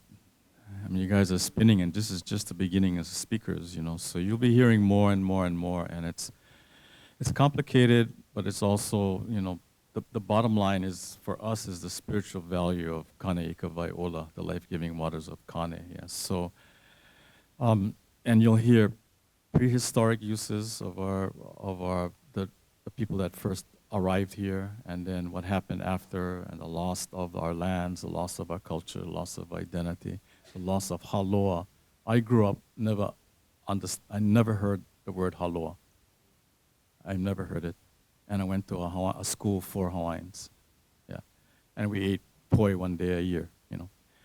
But things have changed, and that's what's really important, how things are changing now, and the fact that there's so many educators now out in the room. And, you know, and it's all about the four grandmothers from the north, the south, the east, and the west, because everybody is indigenous. You know, we are, you know, we are all indigenous peoples, and everyone in this room are indigenous to wherever their ancestors came from, you know. So it's an ancestral. I remember Tommy Holmes, you might have known him. He was the guy who did the canoe.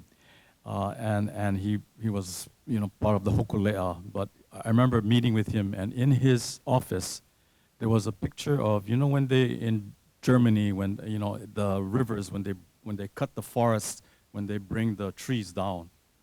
And here was a guy on the logs coming down, standing on it like surfing, with a log coming down the rapids. Anyway, so it was like, wow. Surfing got invented in Germany, coming down, bringing those, because the logs, the rivers were the So they cut the logs and they brought them down. I mean, that's how they brought them down, So I mean, that was Tommy Holmes, he's the only guy I think surfed in Makaha with a canoe, right? A crazy guy took off, by himself. I mean, he was crazy. Anyway, so water is very, very complicated. And what I want to do is just show you some maps, and I don't know how I'm going to do this. Yeah, you know what? Hello, yeah. So anyway, yeah, you see the pictures of of that they showed you. This is Montserrat 1906, yeah. And, so all those maps that was shown. And this is just the upper part of Waianae Valley. And what you see in the green are all formerly in taro. Okay, sorry. Hello, yeah. Okay, so this is formerly in taro. Formerly in taro, 104 acres, 21 acres, 24, 33, 20, 23, all just the upper, this is just the upper part of Waianae Kai. We're not even talking about the areas by Waianae High School right across. That was the second largest lo'i system where the springs are, like Kamaile Unu, yeah? And that's just in Waianae. Then there's in Makaha, and then also in Lualua right behind us. Puhawai, lo'i, yeah? I remember the old Nanakuli families. I think she was the first curator of the Nana Ikapuna Museum. She used to tell me when she, I point out her name, but Auntie Kapaku. Well, Kapaku before Kapaku. Genevieve. Nahulu. She used to tell me, when I used to come, the family used to go in Lu'ulu'ule, they had their lo'i. But the family says, no, you stay on the bank because, you're not ma'atu lo'i. Now that's Nanakuli. That's where they had their lo'i in Lu'ulu'ule. So something happened, yeah. Something happened, yeah. And then when you talk about Nanakuli, no more water, ole. If you go to Nanakuli Ranch, the bottom ranch, you go inside, you see all those large trees. Yeah, it looks like a Moanalo Park. That's no accident. It's hidden. Water is hidden. So, when you talk about water, you need all the sources. We talked about perch water, the water tunnels, but also the hidden waters, yeah. And so, and the work, but I also want to do I'm just going to run off, but I really want to thank the Border Water Supply because we used to fight them like heck before, yeah. I remember so many times we go to hearings, we used to fight them. But the difference is we fought clean. We argued and said, look, you need to, and so I remember Barry was there, but one thing about Barry, he told the truth. He said, this is the situation, and we used to say, yeah. So we've gotten to the point now where the Border Water Supply is no longer just seen as one big straw pumping it out. Now they're putting resources into conservation, restoration, and that's how Mohala Ikavai was able to get the 14 acres in the back of Makaha, yeah? And so Joe Jordan, William Landis Ornelas, William Ayla, Cynthia, that's how we started to set precedent, yeah, for that. So anyway, so that was just that. And then one last thing, there's so much to discuss, but I want to get to the other speakers. But in 1978, we got the 97 acres in the back of Waianae Valley. That was Garcia. He had a ranch, Waianae Rap Center. You guys know of Lyndon Johnson's Great War on Poverty, Model Cities, yeah, that came out. And so 2 areas designated in the Hawaiian Islands as designated for federal programs for blighted communities, quote unquote, yeah. And the 2 blighted communities were lack of transportation, lowest performing schools. One was Kalihi, and you guys know the other place, yeah? So we're part of Waianae Rap Center, the youth program, and so 97 acres. Garcia, we had a running cattle up in the back of the valley, a state lease. He ran a Ponzi scheme, he got busted. So under Model Cities, the Waianae Economic Development, Community Development, under I think James Aki and Mana Care and all those Waianae Rap Center, Marion Metz, Billy Hagi, the HCAP people, they got the 97 acres. And then they got it for youth programs. And then with the Waianae Rap Center, that's how we inherited the back of the valley, that 97 acres. Dry, dry, dry. Not one drop of water. Yeah, dry, totally dry. So we walked up and we says, okay, we need water. So a guy named from the big island in Hilo, Matsuura, Richard Matsuura, under Ariyoshi, Matsuura was there, he was the genius. And what happened, Matsuura, so I asked the students this question: if you want to learn about water, where do you go? And I know you guys know this, but somebody, if you want to learn about water, where do you go? It's a trick question. Some of you already know it. If you want to learn about water, where do you go? Yeah, anyway, plenty of answers. You go to the desert. Why? Because there's water, it's hidden. If you want to learn about water, go where it's most scarce, and then you will learn more about water. Because scarcity is nothing else but like scarcity, to understand how water, where it flows, when it does flow, like Waianae dry, and when it does flow, all these areas were all ponded areas. All these areas used to be underwater. So long history about water in dry areas. So Matsuura went to Israel, and he brought back the drip system that totally revolutionized agriculture. I'm not saying that they were the ones to invented the drip system, but they got that technology down, taking water right to the plant itself, because otherwise water was just put down in sugar, yeah, brought in ditches, yeah. So make a long story short, I went to see Matsuura. He went up into Waianae Valley, walked it to us, and he says, okay, I'm gonna go to the diversion ditch. Take me up there. He says, okay, you see this water that's coming out? This is way up above at Kaala Farm, went on top where the stream, you saw where you get the stream today. And he says, okay, this is what you do. You're gonna get a conservation district use application, and you're gonna apply for this water, and then you're gonna bring that water down to you guys, and then you guys are gonna use that water for the Waianae Rap Center. So conservation district use application, did all the whole process, went through the whole process, had the Bishop Museum, we working with forestry, we're working with all kinds, and we submitted it because it was surface runoff water above us that we could tap. It was the old plantation diversion system. So we got all it together, we submitted it, it says yes, and then I got a letter back that said no. Okay, so the summer of 1978, we said yes. Waianae Rap Center, the Mayor Summer Youth Program, Waianae Rap Center staff. So we got 1 mile of 2-inch PVC, and we did exactly what they said. It was designed by a wastewater engineer at the University of Hawaii.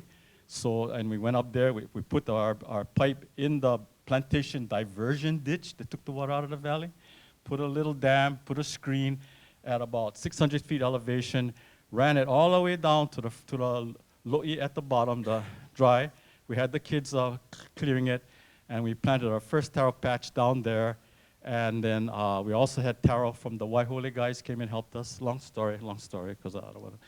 But then 3 months later, state enforcement agents came up, illegal diversion of water in Waianae Valley. You guys are breaking the rules. So I don't like argue with the brothers, because they're only doing their job. So I went before the land board, went to look down the list, looked for the first Hawaiian name I could see, Larry Mehau. I call him up. He didn't return my call. I look, Moses Kealoha, I call him. He says, Moke Hita. Oh, yeah.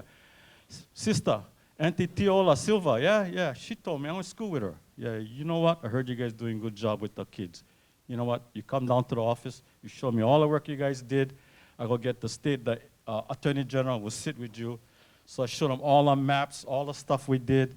So he says, okay, you know what? The next land board, the commission meeting, you guys come, you give your presentation, I'll take care of the rest. So we did our presentation, and this is what the land board voted. They said they'll allow us to lay our pipe on state land. They'll allow us to lay our pipe on state land. However, when a pipe went into the stream, is outside of the state's jurisdiction. We'll allow you to lay the pipe on state land. It's not state land. In fact, we had state lease. But where the pipe entered the stream is outside of the state's jurisdiction. Okay, lawyers in the room. Who owns the water? It's 1978. 1978, CONCON. Establishment of, this whole rules, yeah? What I found out in our constitution, our kupuna, our ali'i, very well educated. They got it in there. Water is a public trust. William? And it says akua, then the forest, then the plants, humans along the way. Take care of the aina first, take care of the forest first, take care of the watershed, because when it rains, if you don't have a native forest, otherwise all that water will run off. And then I'll stop there, but the last but not least, we gotta pay attention to fire.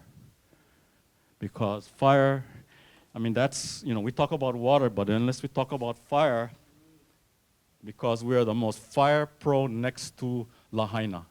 2018, 9,000 acres burned. Don't be fooled by all this rain. 9 months, no rain. When it burned, 9,000 acres. And then when rain comes, all that mud goes down into the ocean, dirty water, covers the coral. So that's why we eat fish in cans. So I'll stop there. Thank you.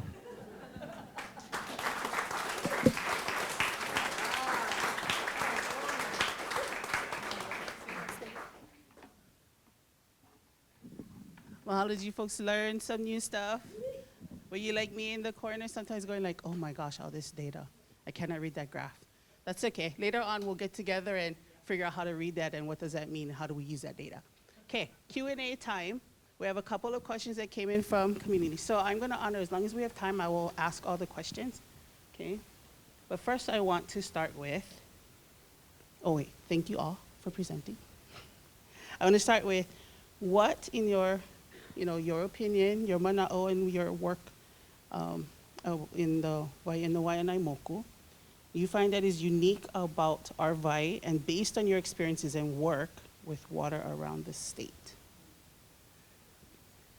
So this is a quick, I saw this question earlier and I was thinking about it and I was trying to think, the Vai is the same, right? Wherever you go. It's really the community that is unique. And so it's been a pleasure to work with Eric and others throughout this community over the years. And, throughout the state,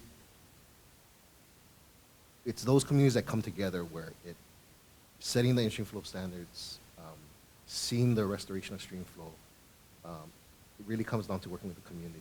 And so I think that's what's unique about, one of the unique things about Waianae's and our work out here. Mahalo. Anybody else? If not, I can move on to. Yeah, I agree. It takes a healthy village to raise a healthy child. And it takes all the agencies. It takes all the ali'i trusts. And we got to get people out of their corporate downtown towers, and spend a little bit time in the communities so that they actually see what people are doing, the struggles. There's a reason why people are living on the beaches that cannot afford, There's a reason why the Poi family was the last family that had water rights in Waianae, the last Hawaiian family. So you can see that, we had taro farmers. Every ohana had taro farmers. Yeah. Now, a'ale, yeah. So there's a reason for that, so anyway. Mahalo. Okay, now going to go into audience questions. If you need any more of those cards, just raise your hand and somebody will come and give you some. Okay. Sorry, just keep it up till you get there so they can see you. All right, what type of water restoration projects have been tried in the past and if you know what the outcomes were? Oh, go ahead, Dee. So I'm trying to think, as I mentioned before, one thing I want to maybe expand a little further in those unique communities, even where you do have these legacy plantation systems or these large corporations, it's those that are willing to work with the community and to see that restoration, right? That's where we get the biggest bang for the buck. That's where we get the support from all around, right? The community in restoring those waters. I'm trying to think of specific situations where, like in East Maui, EMI has been working with us. They've been pretty good about you know, if the community wants to see diversions removed, they've been pretty good about making sure they're getting out there to cut the dams or remove the concrete or seal the intakes, all that kind of stuff.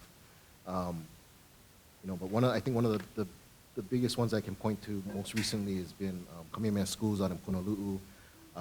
You know, they have their irrigation system out there. They put in a real state-of-the-art intake, which was intended to be solar controlled, but I think they have issues with solar panels because the valley is so deep. But you know, that's one that I think it was intended to close off during the nighttime hours when they'd see the most migration of native opu back upstream, and just the work that they're doing back in the valley. There was some unpermitted modifications to the stream that were made in the 80s, I think, or 70s, and so they're really working with the community there to restore the stream to how it should flow. Right, they've had flooding issues in the past because of those unpermitted work that was done earlier. So they're really working together with the community now, and I think there was just a recent where Neil Hannes, one of our commissioners, just pointed us to a recent article in the Imua magazine, which I think is the alumni magazine, about the work that's being done out there. So it's good to see that. Actually, I thought of something, and this is like, too bad Barry left already, but so BWS, they operate like a couple of tunnels in Waianae, and then so Tunnel 3, at one point it got blocked by a boulder, and because of that, DOH can't check, you know, if the water is, they can't check the water anymore. So in 2012, they started releasing water back into the Kaupuni stream. So actually, that's the only restoration project I can think of. And I think after about 7 years, it was flowing for a time. Yeah, just a couple of points. I think the resurgence of lo'i in so many moku is amazing now. I mean, and the restoration of fish ponds. So it's a huge, you know, it's like the third coming or the third, you know, the, how you say, the Renaissance, the Hawaiian Renaissance movement, yeah. So it is happening, and it really is about that, you know, you can't take all the water out of the ahupua'a. You have to leave some in the forest. The minimum, you know, so you gotta have a healthy forest, and every dry forest too, yeah. So that's really important, that you cannot take all of it out. And so this is what's really important. So for traditional and customary uses, that's the key, that there you keep. In other words, why, you know, we're not asking for all the water, but why do you guys have to take all the water out? Leave some back. You gotta leave some for the forest, then you gotta leave some back for traditional and customary practices to regrow our food and the plants for food, fiber, medicine, adornment, shelter, and energy. That's how you rebuild a healthy ahupua'a. Yeah, so. Mahalo. We only have like a minute, so I know some questions came in, but like I said to you folks earlier, if we can't get to them, I will make sure to share these questions with the panel members to see which one they're able to respond to, and then we'll get those responses out, including the questions that came on this one document. Couple other things too. Some really great questions are coming in about what has already been done. I wanted to ask you folks to please stay in touch with us, because today's event is not the entire conference. It is intended to be a series where we continue to have learning spaces and opportunities, right? And also on-site huaka'i. So we'll have chances to do that. So if you have an organization service project, I'd love to talk story to see how we can, you know, cooperate, right? Kulokahi and stuff. Okay, but I want to thank Bianca, Dean, and Eric for giving us this lens and the information and data. And I apologize, but I will get these to them, okay? Mahalo.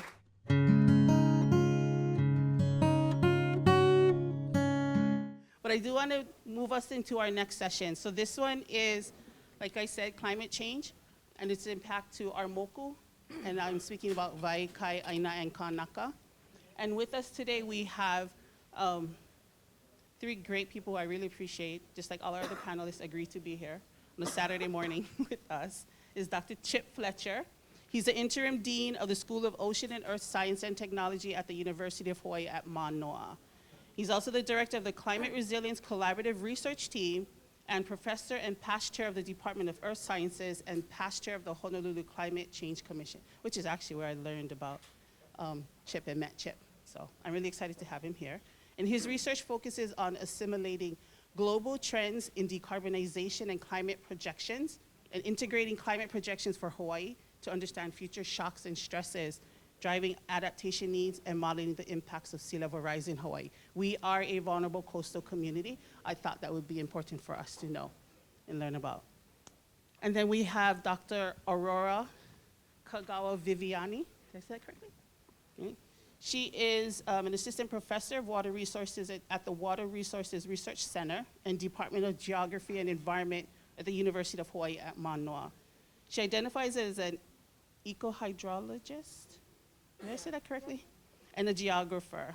Prior to earning her PhD, Dr. Kagawa Viviani worked across the Hawaiian Islands in conservation and education. Her PhD, supporting Aina-based and indigenous STEM program development. Dr. Kagawa Viviani strives to conduct research that is both responsive to community needs and also advances fundamental understanding of water, ecosystems, and the roles of human on landscapes. And then our third panelist is Darwin Bonnet, and he's an assistant professor and a dedicated member of the science faculty at our own Lyric Community College right here in the Waiʻanae Moku.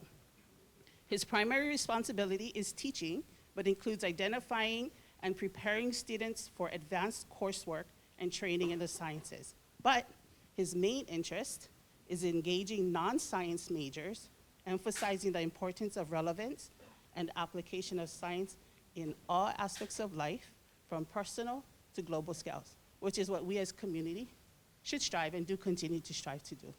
So I want to introduce our panels, and I'm going to go ahead and let Chip get started. Okay, mahalo everyone. Let's give them a hand.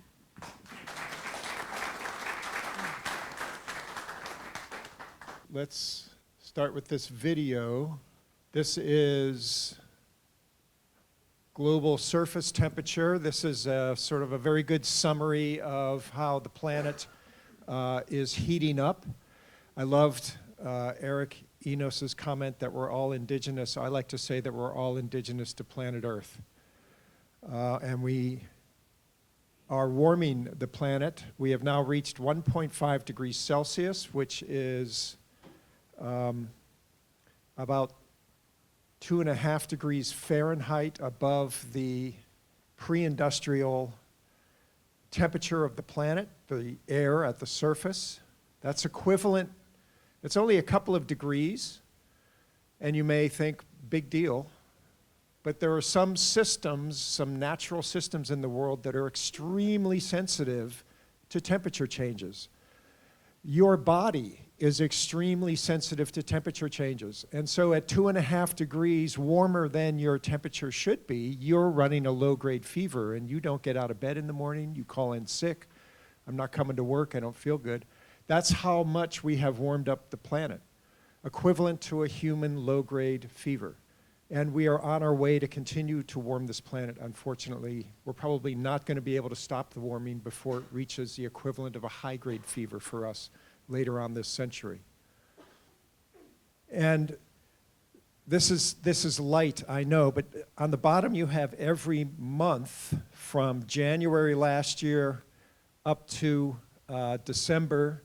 This is temperature, and there's a lot of gray lines in here, which are every year since the 1950s of the ocean temperature.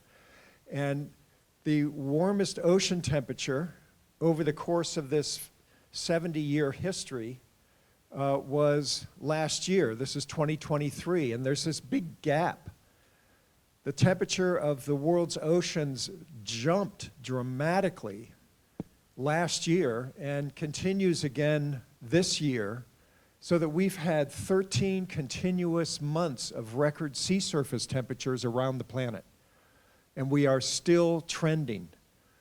Something happened last year, and it's continuing this year, where Earth's surface temperature, whether it's the sea surface temperature or the air temperature, is just breaking records like crazy. And globally, the 40 leading governments who have pledged a net zero greenhouse gas emissions by 2050 are still planning to produce more than double the amount of fossil fuels by the end of this decade than would be consistent with stopping our temperature at 2 degrees C. So I call this climate purgatory. We have promises from every nation, from all the large corporations, promises to cut our greenhouse gas emissions, while at the same time, with their other hand, they are investing in fossil fuels, because all of us are demanding more energy. We're demanding more electricity for our electric vehicles. We are demanding large data centers to process all of our online activities. How many times a day are you on your phone? All of that requires energy, and we aren't deploying solar panels and windmills and geothermal and hydro. We aren't deploying renewable sources of energy fast enough, and I'm speaking globally, to meet that demand that we are all asking for in terms of new forms of electricity. So it's not looking very good in terms of reining in this problem. Now, here in Hawaii, we experience heat through what are known as marine heat waves. And we had a marine heat wave in 2019 that began August 10th. Honolulu hit 90 degrees Fahrenheit for each of the next 37 days. By October, we had recorded 45 days of record high temperature every day. July, August, and September that summer, we had 48 days that set record high temperatures. 44 nights set record high lows for the day. We had 0 days or nights that had record low temperatures. And statewide, over 300 heat records were tied or broken in 2019. Then that marine heat wave went away, and most of us forgot about 2019. But I remember in 2019, if I were walking outside, I'd walk under the trees, because I didn't want to be in the direct sunlight, because then I would break into a sweat. I'd cross the street to stay in the shadows. And everybody I talked to did the same thing, and if you think back, maybe you did too. We are on the cusp of truly feeling the impacts of climate change. This is the observed temperature change from the 5 longest weather records in the state of Hawaii: Kauai, Oahu, Molokai, Maui, and at Hilo, starting in 1950. And you can see this dramatic tick up in temperature over the last 15 years. Since 1950, temperature in Hawaii has risen about 2 degrees Fahrenheit. This is the number of observed hot days with a maximum temperature of 90 degrees Fahrenheit. We start in 1950 and we go in 5-year bins until we get to, bam, 2015 to 2021. We have this dramatic rise in observed hot days. The number of hot days of 90 degrees Fahrenheit or higher since 1950 shown there. And this is observed precipitation change from these 5 long weather stations. Long-term decline since 1950. Rain has declined about 20% over the last century statewide. Heavy rainfall events and droughts have become more common.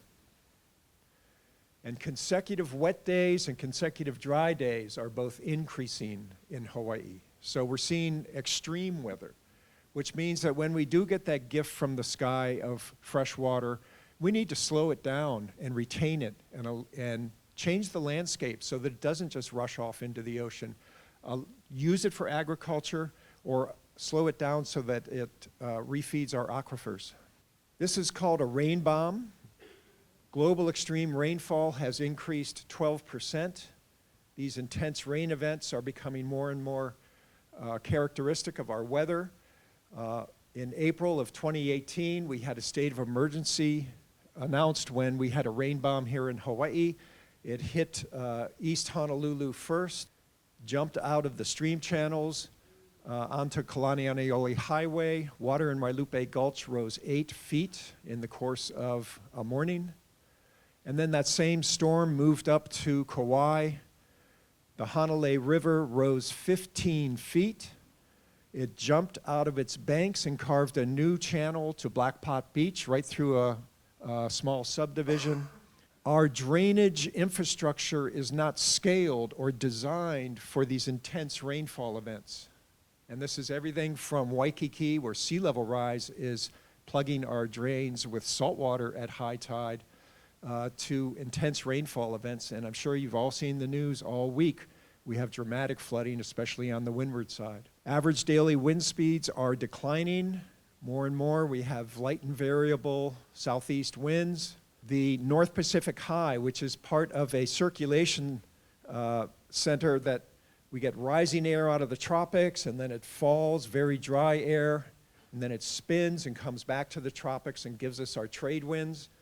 It is weakening, and our trades are coming more from the east and less from the northeast, so they are the same temperature as we are experiencing. They provide less cooling, and they interact with our ridge tops in ways that produces less cloud cover, less rainfall. Change in wet season precipitation is declining. As a whole, the state has seen a declining trend in wet season rainfall of about 1.5% per decade. Expanding drought is related to this. And we've seen on this island a 400% increase in wildfire since the 1960s related to invasive grasses that are growing like crazy right now with all this rain. Then the ensuing drought is going to dry them out, and our landscapes become fuel for typically humans cause the first spark of wildfire. Hurricanes are larger, moving slower, they are wetter, they are intensifying overnight, they're becoming more dangerous, in other words. Shifting poleward, so they are shifting towards the latitude of the Hawaiian Islands. So this is a model simulation. This is South America, North America, Asia. So the Pacific Ocean is here. The red colors are high-intensity hurricanes. The blue colors are lower-intensity hurricanes. This is today's situation. Our hurricanes form typically in the eastern Pacific, and then if they migrate out this far, we see them. And this is a projection for hurricane formation towards the end of the century. But hurricanes that used to pass south of the Hawaiian Islands are now shifting to the north, and we're seeing them on the same latitude as our islands. Here's, just as an example, the 1994 hurricane season. You can see they all passed south of the state. And 2018, we're starting to see them move up into the same latitude as our islands. Regarding sea level rise, the Intergovernmental Panel on Climate Change is a group of international scientists that every 8 to 10 years put out reports assessing climate change. And in the most recent report, they state sea level is committed to rise for centuries to millennia due to continuing deep ocean warming, which is thermally expanding, and ice sheet melting, and will remain elevated for thousands of years. And they assigned this statement high confidence, meaning that all 246 scientists agreed with that statement in their report. And we're looking at 6.5 to potentially 20 feet of sea level rise playing out over the next several centuries. Sea level rise, in other words, is an unstoppable and irreversible reality, and our management of our coastlines has not anticipated this.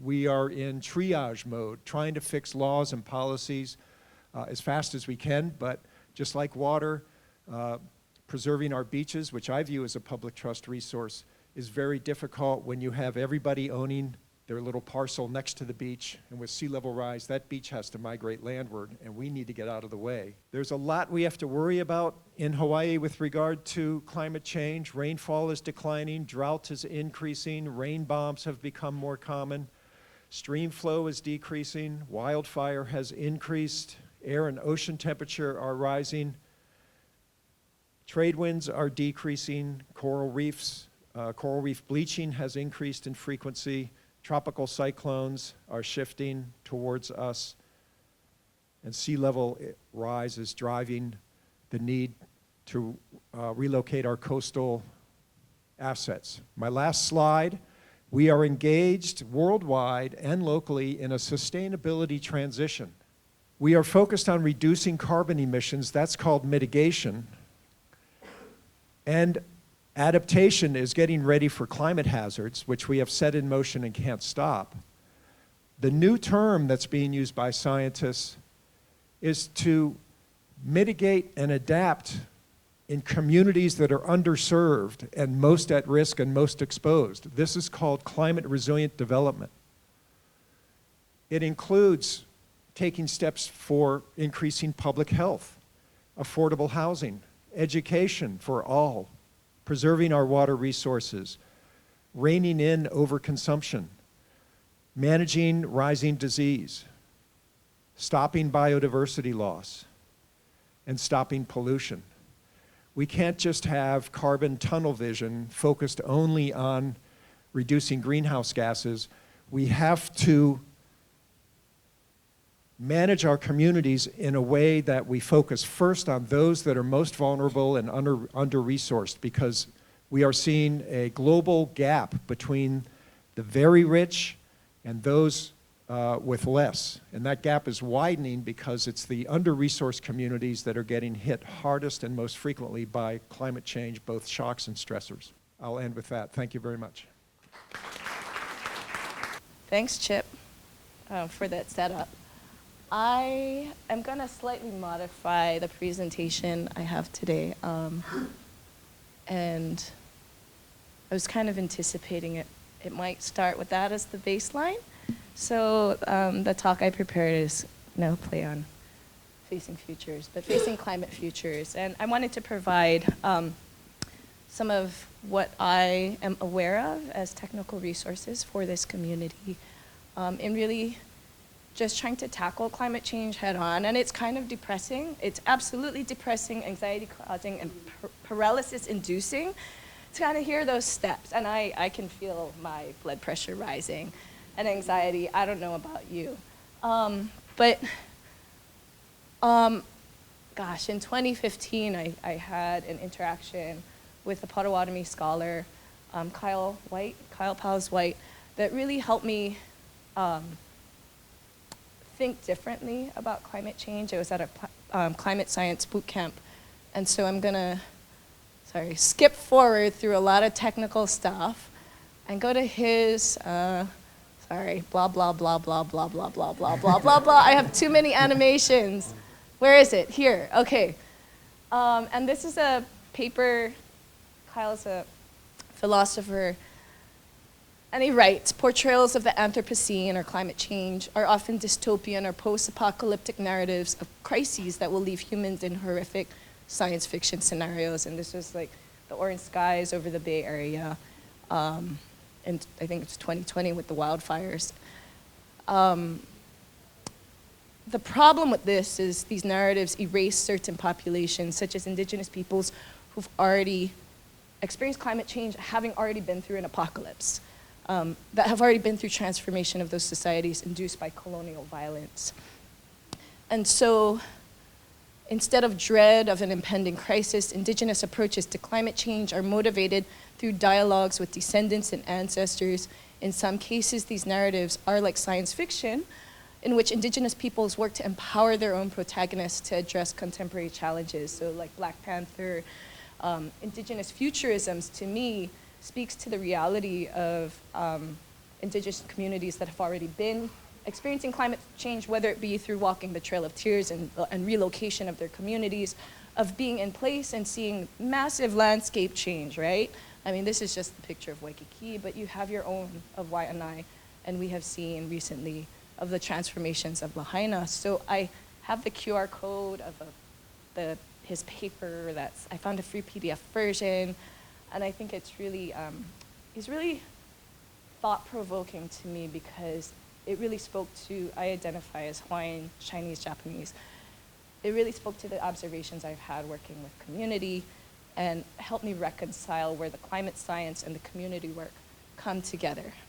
With that, I just want to say that's my basis, and I want to situate myself in relationship to Waianae because, like, I'm a townie. Like, I grew up, like, 10 minutes from UH. This is my valley, Pauoa, or I'm not really in the valley. I'm on the dry slopes of Puʻawaina. And the times I have spent in Waianae were with my grandma who grew up partly in Lualualei, so she's there. Do I have a laser pointer? No, it doesn't work on screens, but my grandma there, she's passed away. My mom, who's a soil scientist at UH, and then, you know, that was my limited experience in Waiʻanae, and I knew it always is dry. Though you can see the flooding in Lualualei, like, you know, and the soils are vertisols, and they get sticky to your boots. And then I also spent some time in Upper Makaha to my grad degree, thanks to Board of Water Supply, to look at the effects of guava on recharge. And so I would cross a stream and actually at 2-week intervals and see it drop, and it was pretty fascinating, but I don't know Waiʻanae like you folks. So what I can do is bring resources that I'm familiar with at the university that a little bit extend off of what Chip presented that are specific to Waiʻanae. And these are products from the Hawaii Climate Data Portal. This was supposed to be a logo of the Pacific Drought Knowledge Exchange, and then information from the Pacific Fire Exchange, led in part by Clay Charnick. And the work I do right now is more focused on growing local capacity by strengthening pathways into work in Wai. So these are, I'll talk about some of my current activities to support that, including more local observations and in partnership with Leeward Community College. So those efforts are new as of April, so it's really in its infancy. But I do want to make you aware of resources you folks can access that are publicly available and specific to the Hawaiian Islands. You know, we got this sort of global picture from Chip, which is, again, super stressful, and but we can look at specifics from the Hawaii Climate Data Portal, and in the developers, Ryan Longman at the university, really, this is his baby, and he wanted to make it a one-stop shop for climate change resources and climate history resources. So if you go to the QR code and bookmark it, you can access like data sets that are gridded and interactive maps that you can, so this is for the educators, you can kind of zoom in. I had my students look at Lahaina Luna School and what was the historical temperatures and what are the projected temperatures, and you know, it's real, and this is what, you know, people are anticipating. Okay, now what, you know? Along with the Hawaii Climate Data Portal, under links, there's links to all kinds of other existing resources. So oftentimes the community or even other university researchers don't know what their neighbor's doing. So this brings it under one house. And I would highly encourage educators to check it out. One thing spun off of that is the Pacific Drought Knowledge Exchange has a service where they will put together a climate change portfolio for you, pulling all these different data sets together. And so I requested a shapefile for the Waianae Aquifer System, Aquifer Sector area, and I'm gonna just present some of the stats for that. But, and it's specific to your area. So say if you wanted to look at like, what's the projections for the Hoku Elementary, you can request that data from just email Derek. And I'll put his link later on too. But this is the summary that I pulled last night, is that historical rainfall, you know, reflects what Chip said also, that there are these rainfall trends, but you know, our rainfall patterns can differ across the islands, as we all know, right? So over the long-term period, we see a decrease in rainfall, but year to year, dry areas see massively different rainfall, you know, based on El Nino, other oscillations. More recently, apparently there's been an increase in the last 14 years, but there are swings, right? Dry periods and wetter periods. So overall, we do see a decline. So it's gonna be drier, and that has implications for water planning. Need to tighten our belts. What are the future projections? There's some debate within, not debate, but there are two different models that take the global models and bring them down. It's called downscaling for the Hawaiian Islands. And then for Waianae, the dynamical suggests that 100 years, or now it's 80 years or so, like the dynamical is predicting a 3% increase, and the statistical is looking at a 38% decrease. Some people like to exploit this as like uncertainty, but I would view it as, you know, between additional 3% or minus 40%, I wasn't going to plan for a drier future. Right? That's the conservative strategy, is to manage for risk. And so the 4.5 scenario in climate speak is assuming we get our carbon emissions down, and the 8.5 is probably the track we're on, unfortunately, unless we do a hard turn. But either way, we're looking at a drier future in Waianae, or in terms of rainfall. But this doesn't account for the changing extremes, and I think that's a really important point. Regardless of the actual change in rainfall, it is going to get warmer. And so how much warmer? These models have differences in predictions, but it is going to get warmer for sure. And what that means is a warmer atmosphere can pull more moisture. It may mean that you want to irrigate more to keep your plants from frying. So it's going to have implications not on the supply side, but on the demand side, which again means we're going to have to be proactive and really thoughtful and strategic about how we manage water. And not just Waianae, like everywhere, right? So the portfolio, this is direct slides. They're being used. The information that's in there is being used to guide plant restoration. Okay, we got to move this.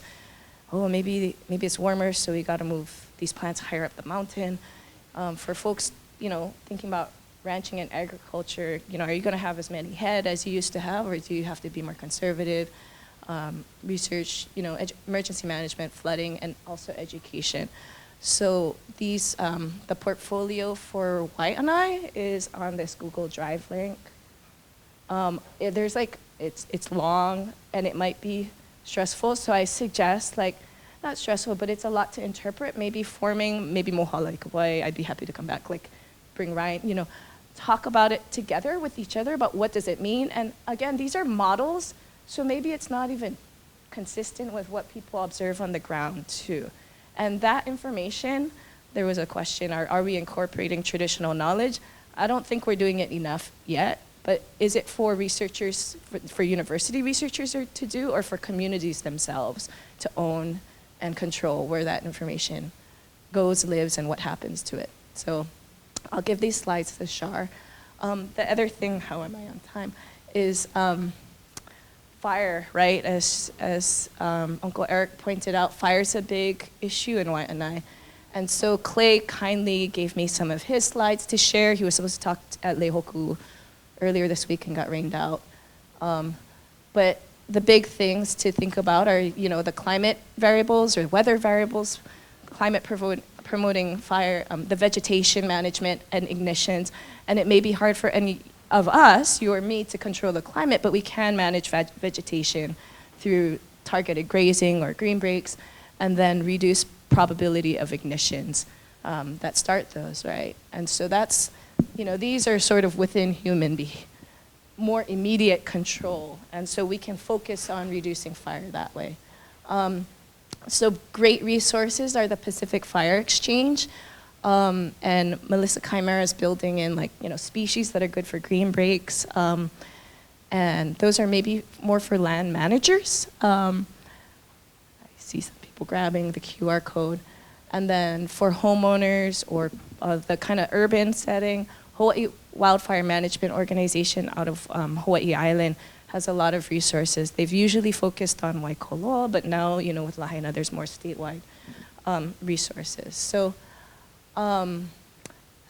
what I'm doing at the university, and I'm pretty new faculty there still, is I'm working with Leah Bremer to think about and work on, there's a lot of vacancies in the water sector, and there's also a lot of young people really interested in Hawaii.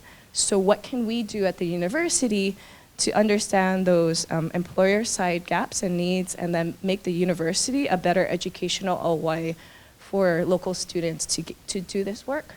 I'm trying to develop coursework that is based on local case studies to make it more relevant, and then working with, my other half is at Leeward, and building collaborations around Hawaii and community concerns. So far we had only focused on EVA because of Red Hill.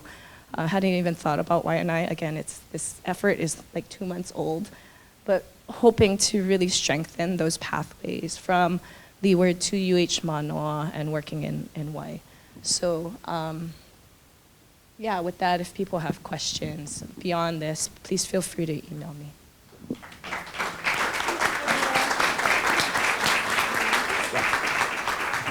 All right, one more, and then we'll get to questions. Okay, so I send Right. them in. So I'm going to give a precursor before I introduce who I am and what I do, although it's been mentioned.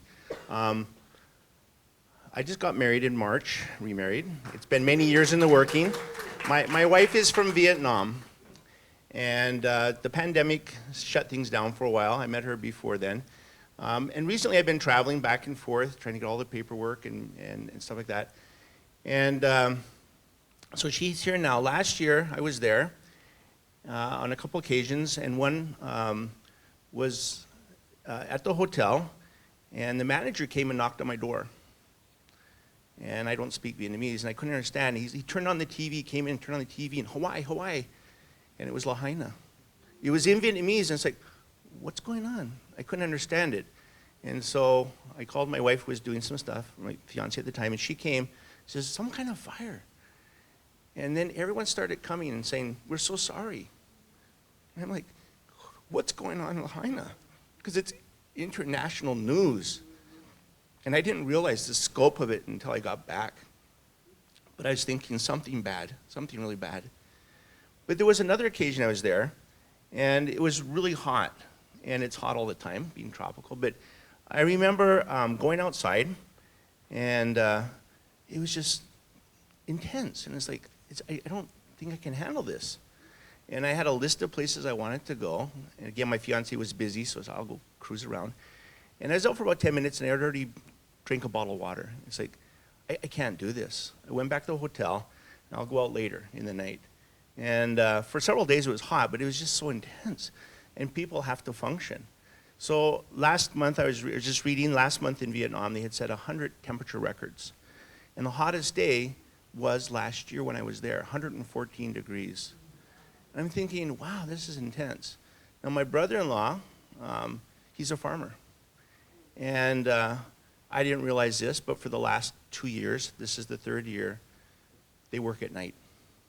It's too hot. They wear headlamps, they go out at night to work because it's just too hot. And I thought, this is a horrible way to try to go through life, being subject to this. So that's my precursor, just some experience. But let me kind of build in this. I don't have any slides, but I do have a handout and a simple activity. Okay, so we're going to try to get to this. So as mentioned, I teach at Leeward Community College, Waianae Moku, so a couple blocks down here. If you've never visited, please come visit. We've got a nice facility, and if you want to take classes, you can do that too. And I've been there since 2009, although originally when I started, we were at the mall. And I made a decision when I got hired, because one of my first classes to teach was environmental science. And I made a decision that I'm going to ride the bus. I have a car, but I'm going to ride the bus. The bus comes out here, the Sea Express. I'm going to set an example for myself, and hopefully for my students, that I want to be as environmentally friendly, as understandable, or whatever it would be called. So I've been riding the bus. I came out here today on the bus. And you know, at the bus stops, and on the bus, you meet a lot of people. And people are interesting. And interesting people have interesting stories. And this is where I'm coming from, okay, with what I've been doing. I've been learning that there's a lot to learn from stories. Now, I'm a science background. We do a lot of quantitative, the graphing and stuff. But the stories that people have, like Eric Enos, I just loved what he was saying. She's like, this is really what it's all about, is the connection. So, quick story, and then we'll get into the handout. I came out yesterday from town. It was pouring rain all the way out here. And so, you know, I'm going to get wet because I have to walk from all down St. John, so it's not the first time. No problem. So I was on the bus and in Kapolei, and I thought, okay, it's pouring out here too, so I just made sure that I had all my papers inside my garbage bag, inside my backpack. And a couple got on in Kapolei. Never seen them before. And they sat right behind me, and they saw me go in, and they looked at him, and I said, well, I want to keep my papers dry. And they said, oh, we got a garbage bag too. So they were looking at it. We started talking, and I asked them, I said, so what do you think of this rain? And they said, it reminds us beginning of the 40 days and the 40 nights. How many remember that? Put up your hand. That was 2006. Now, where's Nani? There she is. I just met her this morning. She didn't remember because she was too young. So, and I asked my students, who many are young, they don't know, so we have to tell them. We have to let them know. But I remember that. I just remember this is kind of odd. And whatever was the background behind the event, it was something that changed the lives of people. Now, this couple said something interesting. I said, what's the impact that it had on you? What effect did it have on you? And the guy says, well, at the time I was a farmer. I'm not sure where he was farming, but he said, I couldn't farm. I had to stay home. And so I was thinking in my mind, he must have lost a lot of money. But then he looked at his wife, and they started smiling. And I didn't know what was going on. And then he said, and a few months later, we had our daughter. And I'm like, so that's a positive benefit from the event. So it doesn't have to all be negative. But I started thinking about the impacts in any respect. And so we all have some stories. Now let me give you a handout, so I'm going to need a little bit of assistance here. I believe I have enough. I made 80 copies. Didn't really know. And this is something I just put together. I think after having just had our graduation last week, I'm overwhelmed with so many slides showing my students. Okay, so as this is coming back, the reason I'm giving this to you is mainly the definition of something at the top. And I've been experimenting in my classes with different things over the years. And I started a while back, because I do ride the bus, I talk to a lot of people, and I get a lot of stories, and there's things that just kind of stick out, like, I didn't know that, and that's amazing. And it's the whole range of everything from culture to language to family history to the environment. And so I started incorporating an activity into my science classes. I have different subjects I teach, and one of them deals with storytelling, okay? In particular, getting the stories of other people. So I have my students, as the assignments come on the bottom here, we look at the science in class, the graphs, and try to understand what they mean, how they collect the data, and so forth. And then as part of one assignment, I have my students go out and talk to at least 5 people. Now, that's not very many, because our classes are kind of small, and 5 people is not a lot. But they have to interview 5 people, which is kind of challenging for some of my students, never having done that. And it's very informal, although we're moving to a more formal process. We're not recording them, such as we are today, but they have to ask them.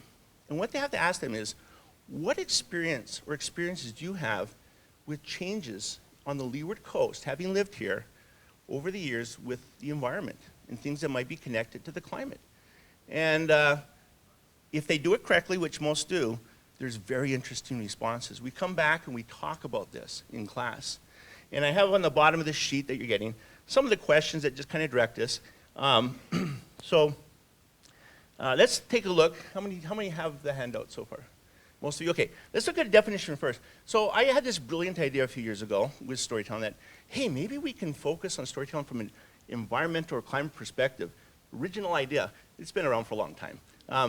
As I started researching, I found there's actually a lot of people that have recorded, a lot of organizations. So NOAA, they have their fisheries, they have like over 2,000 oral stories about environmental change experiences. And there's many other organizations that have this. So let's look at this definition. I'll just read it with you. A climate story, okay, so climate storytelling, very specific, like a subset. A climate story is a personal account of climate change from your experience and observations. So think about this, because this is the activity we're going to do. Ranging from despair to hope. Okay, when you hear this, I agree. It's very discouraging, but then can we be hopeful? What can we be hopeful for? Okay, and from loss to resolve. Okay, what's our commitment? It is descriptive and makes an emotional connection to climate change. Okay, and then beneath this, from the same source, climate change is complicated and can often feel far removed from our lives. Sharing our personal stories of climate change can place facts into context and can help us understand how it is relevant to our lives. While climate stories are individual perspectives, it is our collective stories that have the power to shift the narrative. Okay? So that's the main reason I want to keep this, put it somewhere, and every now and then pull it out and think, what are your stories? What are the stories you're hearing? What are the stories you're telling? Okay? So I listed some benefits. These are just things that I've noticed. But what I'd like to do, for the few minutes we have, is actually a little activity.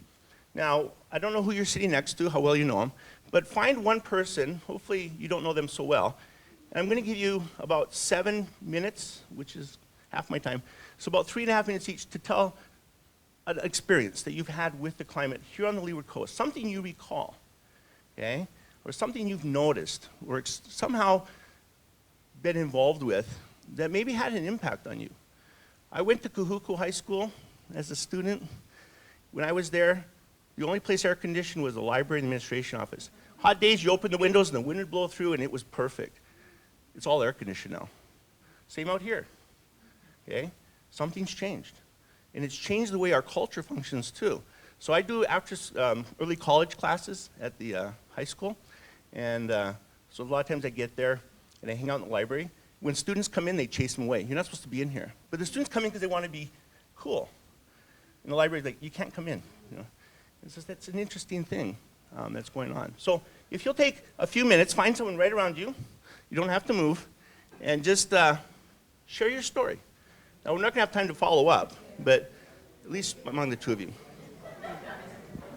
Okay, really quick. This Here's my sheet. exercise, hold on Nothing to it, fancy. remember it, because one of our follow-up activities will circle back around to this, okay? Okay, mahalo. 3 minutes.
Tom mentioned. Okay.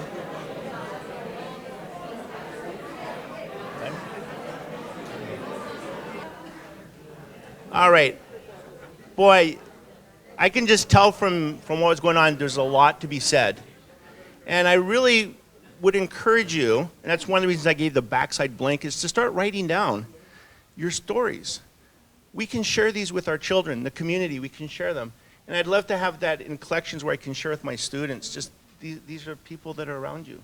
We all have stories, and those stories are going to continue as we continue. And so I really appreciate the opportunity to have come today and been invited. So, yep. Thank you to our panelists. When you leave today, don't throw away that paper. Just remember what we did, because we will be following up. It's not just the one and done, right? After this, it's like, okay, what do we do with all of this ike, all of this data? What do we do to improve our moku? Okay? So I'm going to remember your faces. Wow. So hold on to those sheets, all right? We will do that later. Okay. All right, so one of the follow-up is, how can community get involved in data collection? This is kind of an easy one, because I think they all kind of talked about it throughout. So I'm just going to throw that out again. If you guys want to point out, again, remind community, because they will get the presentations as well. Go ahead, Eeny, Meeny, Miny, Mo. Well, I'm particularly interested in sea level rise, and you guys go to the beaches a lot more often around here than I do. And how do your beaches change season to season, swell to swell? We need to capture that variability, that statistical variability, which is part of natural behavior. And in order to define long-term trends of beach loss or coastal erosion, that variability is required in order to define a statistically valid long-term trend.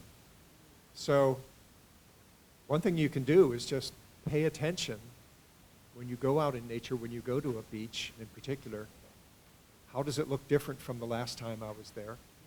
And what are the conditions over the last week that may have caused that change? Has there been a swell event? Has there been a high tide, etc.? Thank you. I do more sort of plant, water, atmosphere work. So there's two projects I'm trying to spin up right now. One of them is an urban heat one that we're having students deploy sensors this summer. So we're focusing on different places in the urbanized zones, also to understand the role that trees and vegetation play in the urban setting. So trying to build that out, and if anybody's interested in volunteering to stick a tiny little button sensor out, let me know. The other thing is I do work on water isotopes, so basically it's really easy to collect a sample. We've done some tap water sampling, and it helps us understand, like, okay, is this dike impounded water or groundwater or surface water or reservoir recharge that is popping up somewhere else? There's really no baseline data, so I'm working with some Leeward students and Manoa students, and if folks, educators, want to grab samples, send it. I'm working on the data return side to get back to people, and we can also run it for fluorescence, which is what we used on Red Hill samples too. So if you're concerned about that, you know, it's not definitive, but it's also a screening tool. Yeah, come talk to me. Yeah. Thank you. Darren told you how you can get in touch with him. Just come to LCC Waianae Moku. Just come over there. Yeah. I'd be glad to host you. Come over. So I hope those organizations, right, the entities that work within what they're doing, you're able to form connections with them later on. And then comprehensively, as a Moku, we'll start to piece all of those together for us. Okay? All right, I'll get into audience questions. If rainfall increased in Waianae 2010 to 2024, and water resources are declining, is evapotranspiration with high temp records broken having a greater impact? And when is the next update of the ET Atlas? That's for you. That's above my pay grade. I'll ask Tom, but Tom, yeah, is retiring, so that's a good question. I will, yeah. And like I said, if we can't get the answers today, we will get them, okay? Let me see. Given industrial agriculture is a large contributor to global climate change, what can Board of Water Supply do in terms of water allocation to support a more resilient future? I guess this is a perspective from outside the Board of Water Supply. Engaging in resilient agriculture practices where you plant ground cover to prevent soil erosion, where you plant ground cover along with your food crops. You plant like clover or, I don't know that we've identified native versions of ground cover that inject carbon into the soil. When you have open soil to the air, it actually becomes a source of CO2. But if you cover it, it stops erosion. You can find some cover plants that actually will attract the insects away from your food crops. This is sort of typical, resilient, dry soil agriculture for indigenous communities across the continents everywhere. And so encouraging that sort of resilient agriculture rather than extractive agriculture would be a good idea. Mahalo. You also good there? And I think maybe that's a good question also to ask BWS. I see you taking notes. Thank you. All right, this is a question, it says for Chip.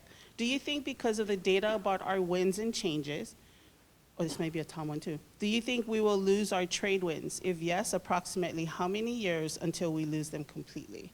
Our trade winds are becoming lighter. They are more from the east and less from the northeast. The number of trade wind days has decreased. So we need to adjust to this. We can't rely on trades as natural circulation systems for our homes the way we used to. Perhaps some new architecture styles that allow for more enhanced airflow through a home. Rather than just the louvers that opened up, and allowed the trades to come through, sort of standard plantation style homes, more open homes that allow more airflow, given that the ambient circulation is reduced. There's less energy in the air circulation around us now.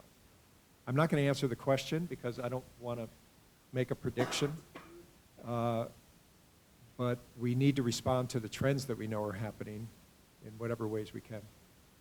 Okay, mahalo. I apologize. That's all we have. I do have your questions. Like I said, we'll put them together into an FAQ, get responses from, and if it's not any of them, I know they will refer us to those who could help us. Okay, so let's give our panel another mahalo. This last session is actually going to be very maikai. It is about our Waiʻanae Moku water designation application, and we also have another guest speaker from Maui, Waiʻanae Moku couple, who will speak about his experiences and the role he played in West Maui's successful application.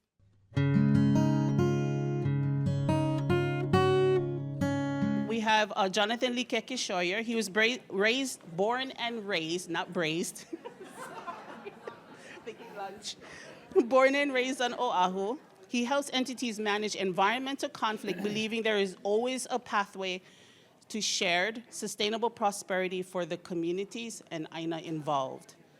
He currently is the chair of the Ahavai o Maui Hikina East Maui Regional Community Board, where he serves as a representative of the Hawaiian Homes Commission.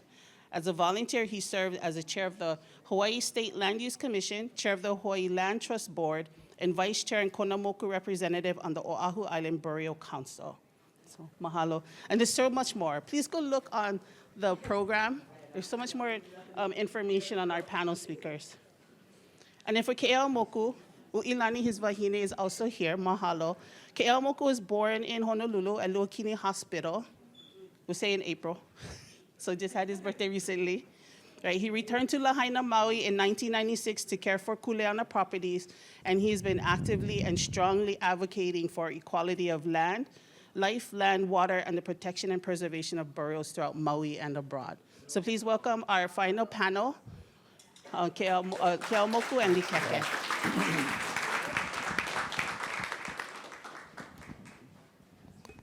Aloha mai kākou.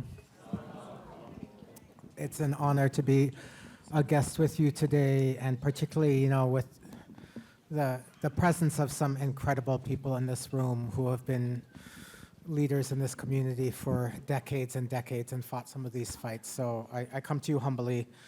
I do have a slideshow, which I think Richard's going to bring up. And actually, the first bullet on my slideshow, which is about this proposal by the Honolulu Board of Water Supply to seek designation of groundwater in Waianae, a higher level of protection. And I actually have 3 poster boards in the back right behind Uncle Black that you can look at too if you want to know a little bit about this. But my first bullet, when it comes up on the slides, is I said I'm going to start talking about the water code, which was passed in 1987, but I actually want to start a little bit before that.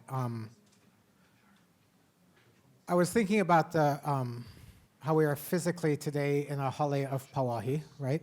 Protected by the generosity of her trust, this place that was built. But really, they came to us not just from the original act of Pauahi setting aside her lands, but also over a century of careful stewardship, as well as leaders trying to really thoughtfully manage those resources for the lahui and to make the right decisions amidst political turmoil and challenge.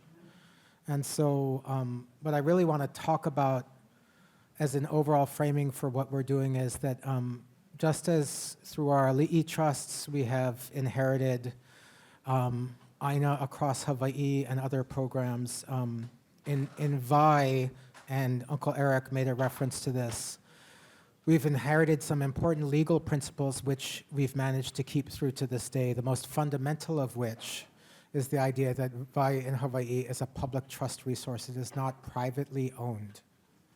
Now, in the ascendancy of the plantation era, when some rights to private property were created and the sugar plantations and the pineapple plantations and the large ranches assumed not just control over the landscape and economic power, but political power over the islands, we went through over a century where that legal understanding of water was forgotten. And Hawaii's courts during the late kingdom and the territorial period started to treat water like private property that could be bought and sold. And that was met with resistance in every community of this island for many years. And finally, in some communities, people pukaed through. The final group to sort of get us to our modern era of Vai management were on Kauai, where 2 plantations had been fighting for decades over who owned how much water in the Hanapepe River, the Gay and Robinson plantation versus the McBride plantation. And they went to circuit court for a final ruling in the early 1970s. And the circuit court said, okay, you guys own this many acres in this area, so you own this many gallons of water. You guys own this many acres, you own this many gallons of water. State of Hawaii, you own some land in this area, you own this many gallons of water. But they appealed it to the Hawaii Supreme Court, which was now headed by, once again, a Native Hawaiian, William S. Richardson, who looked back at the history of Hawaii and said, oh, ole, none of you guys own this. That water was never privatized, and the state, in the words of the court, not my words, as the state, as the successor sovereign of the islands, has this duty to manage water resources for the benefit of the people and for public trust uses, 3 or 4 of which are Native Hawaiian uses. Water left in its natural state, water used in the exercise of traditional and customary Native Hawaiian practices, water set aside, reserved for, or used by Department of Hawaiian Homelands.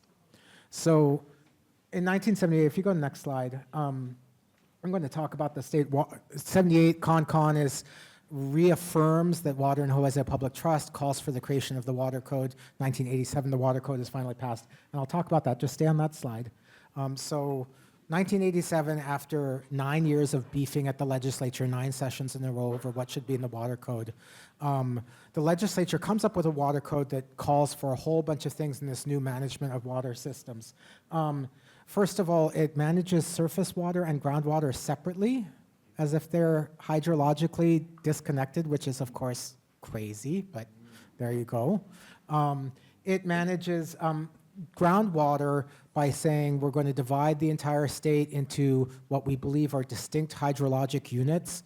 Groundwater in this area is less connected to groundwater in another area. We're going to set sustainable yields for them, or the maximum amount of water that can be withdrawn for consumptive uses.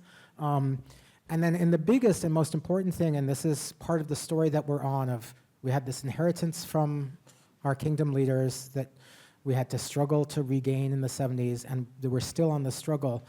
the biggest compromise that happened in the passage of the Water Code, and sometimes it's actually called the Maui Compromise because it was led by the mayor and county council of Maui, who did not want the state of Hawaii to assert a permitting scheme over groundwater in the Iao Aquifer. Because, by the way, they had promised what they thought was half of their water and turned out to be 100% of their water to resort development in Kihei, Makena, and Wailea. And so there was this Central Maui Shore joint venture. There were already signs showing up in the early 1970s that water in the Iao Aquifer wells were salting up and water supply was being threatened. But the county resisted the idea that the state would come in and require people to get permits to withdraw water.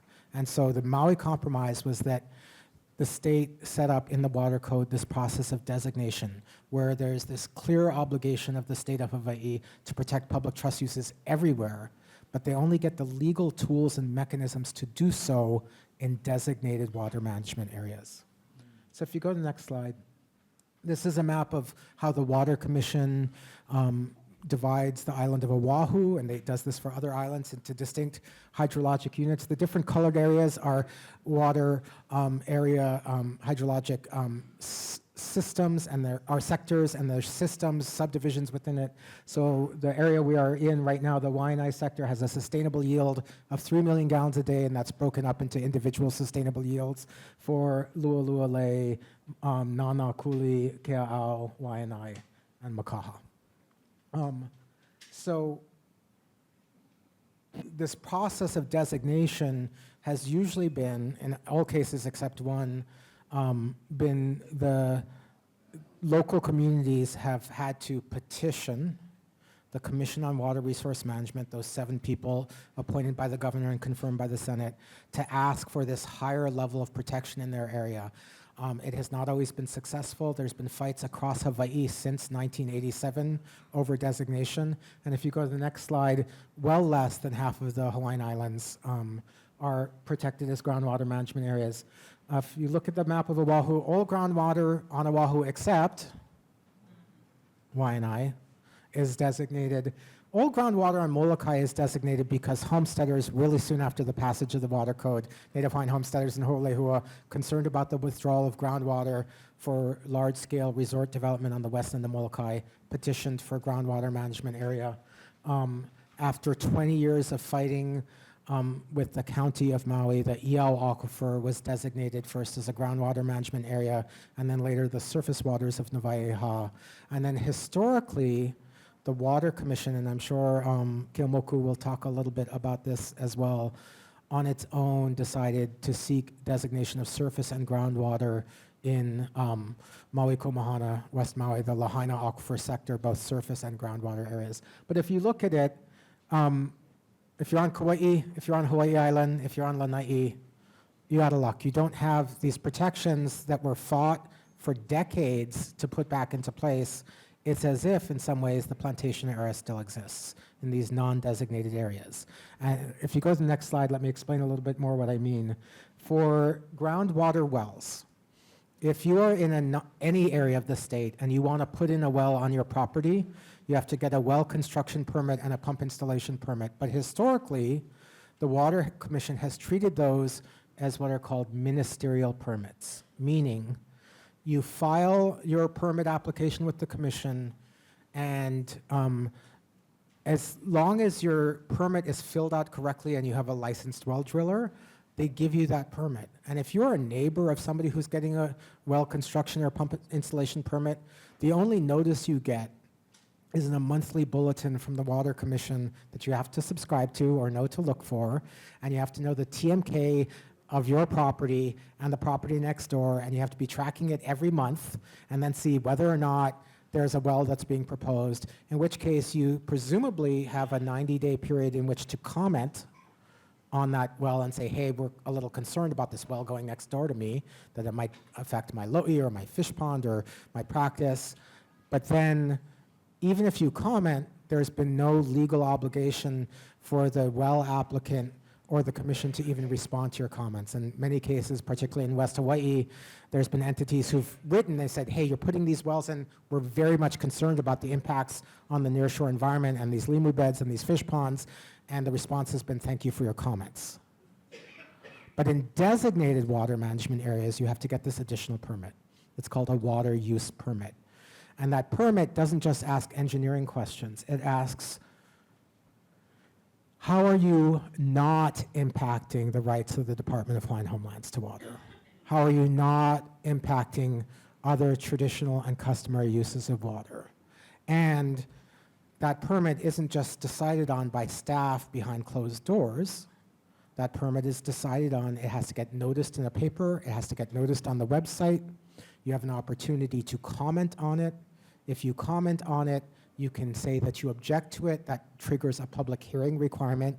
And if you believe that you have particular rights, for instance, if you are a kalo farmer and somebody's proposing a stream diversion mauka of you or a well that you believe is going to impact stream flow, you actually have the right to ask for a contested case hearing and have your legal rights to water protected. So designated areas versus undesignated areas, this compromise that the legislature put in to get the code through the legislature has functionally meant that if you're in a non-designated area, it's as if the plantation era really never ended in terms of your ability as a regular citizen or a practitioner to have your rights protected. If you go to the next slide. So, okay, so why not Waianae? The driest part of Oahu, right, with the most Hawaiians. Why has Waianae not been protected? So before there was some groundwater regulation in this, on the island of Oahu, the Groundwater Control Act existed in the early statehood period, and there were areas that were being managed for water withdrawals under that previous act because with the combined impacts of heavy urbanization pressure as well as sugar being at peak production, water levels were declining precipitously. And so Pearl Harbor, Honolulu, and the Waialua groundwater areas were already managed. When the water code was passed, they said, okay, those areas that existed before as groundwater management areas in this previous law will now become water management areas under the new water code. Soon after the passage of the water code, actually in 1988, Windward Oahu kalo farmers, the Rapoons, the Waihole Waikane Community Association petitioned for designation of Windward Oahu as a groundwater management area, specifically because they knew that Oahu Sugar's closure was on the horizon, and unless the state had a mechanism for permitting the withdrawals that are taken by the Waiahole Ditch, they would have no ability to do that. So they fought that battle. They got Windward Oahu designated. There have been many community conversations over many years in Waianae about designation. Students have tried to pass a resolution at the Association of Hawaiian Civic Clubs, but nobody's actually formally petitioned for designation. The Board of Water Supply itself wrote more than one letter over many years saying, you know, our wells are not protected unless it's designated. Commission, would you please initiate the designation process? But they have not done so to that date. So a few years ago, the Board of Water Supply actually hired me, along with Bianca, to draft a petition. What are some of the key water issues in Waianae? And we've talked a lot about these today, so I'm just going to touch briefly on two. One is that, as Barry talked about and others has raised, Waianae is currently dependent for over half of its drinking water on water coming from the Pearl Harbor area, which means a lot of things, but it also means like how much more precious our limited water resources are in this area, right? We want to make sure that they get the highest level of legal protection that's available. Next slide. And that's just some data from their annual report. This is from about a year ago, but it shows about 9.5 million gallons a day consumed in the Waianae area, about 3.25 coming from wells in this area in Makaha and Waianae, and the other balance coming from the Pearl Harbor sector. If you go to the next slide, and this is a slide that Barry also gave and was just extensively talked about in the last panel. We know historically, it's just, I mean, and you know this if you grew up here, right? it's just so much drier than it used to be, right?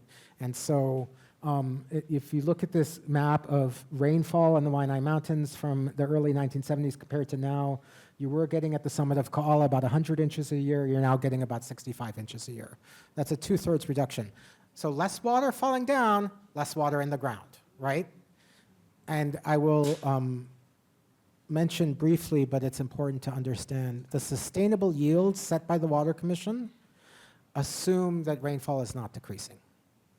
So when they say the sustainable yield of Makaha is 3 and Waianae is 3 and the overall sector is 13, that's based on historic rainfall, not current rainfall.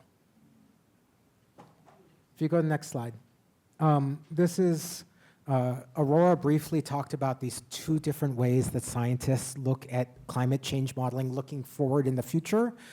To oversimplify it, one model is called statistical downscaling. You take historic records and you project them going forward. The other is making these super complicated computer models and running these scenarios. And that's where she showed like the dynamic downscaling. These computer models show that Waianae might get a little bit, by total rainfall, a little bit wetter. The statistical downscaling says Waianae is going to get much drier. I think the thing to keep in mind too with the projections that say maybe we'll get a little bit wetter, that's total rainfall, not rainfall patterns. So we know with increased energy in the system, even if you get the same amount of rainfall, it's going to be coming in much bigger events that are not going to be soaking into the ground. So we could even be getting the same amount of rainfall, but actually have less water recharging and feeding our aquifers that we depend on. So we're getting drier. We know it's a significant issue. We know we're already dependent heavily on imports. What do? The Board of Water Supply is proposing to use this mechanism in the state water code to ask the Water Commission to add this extra layer of protection for water requests in Waianae. So proposing designation of the Waianae aquifer as a groundwater management area. If you go to the next slide.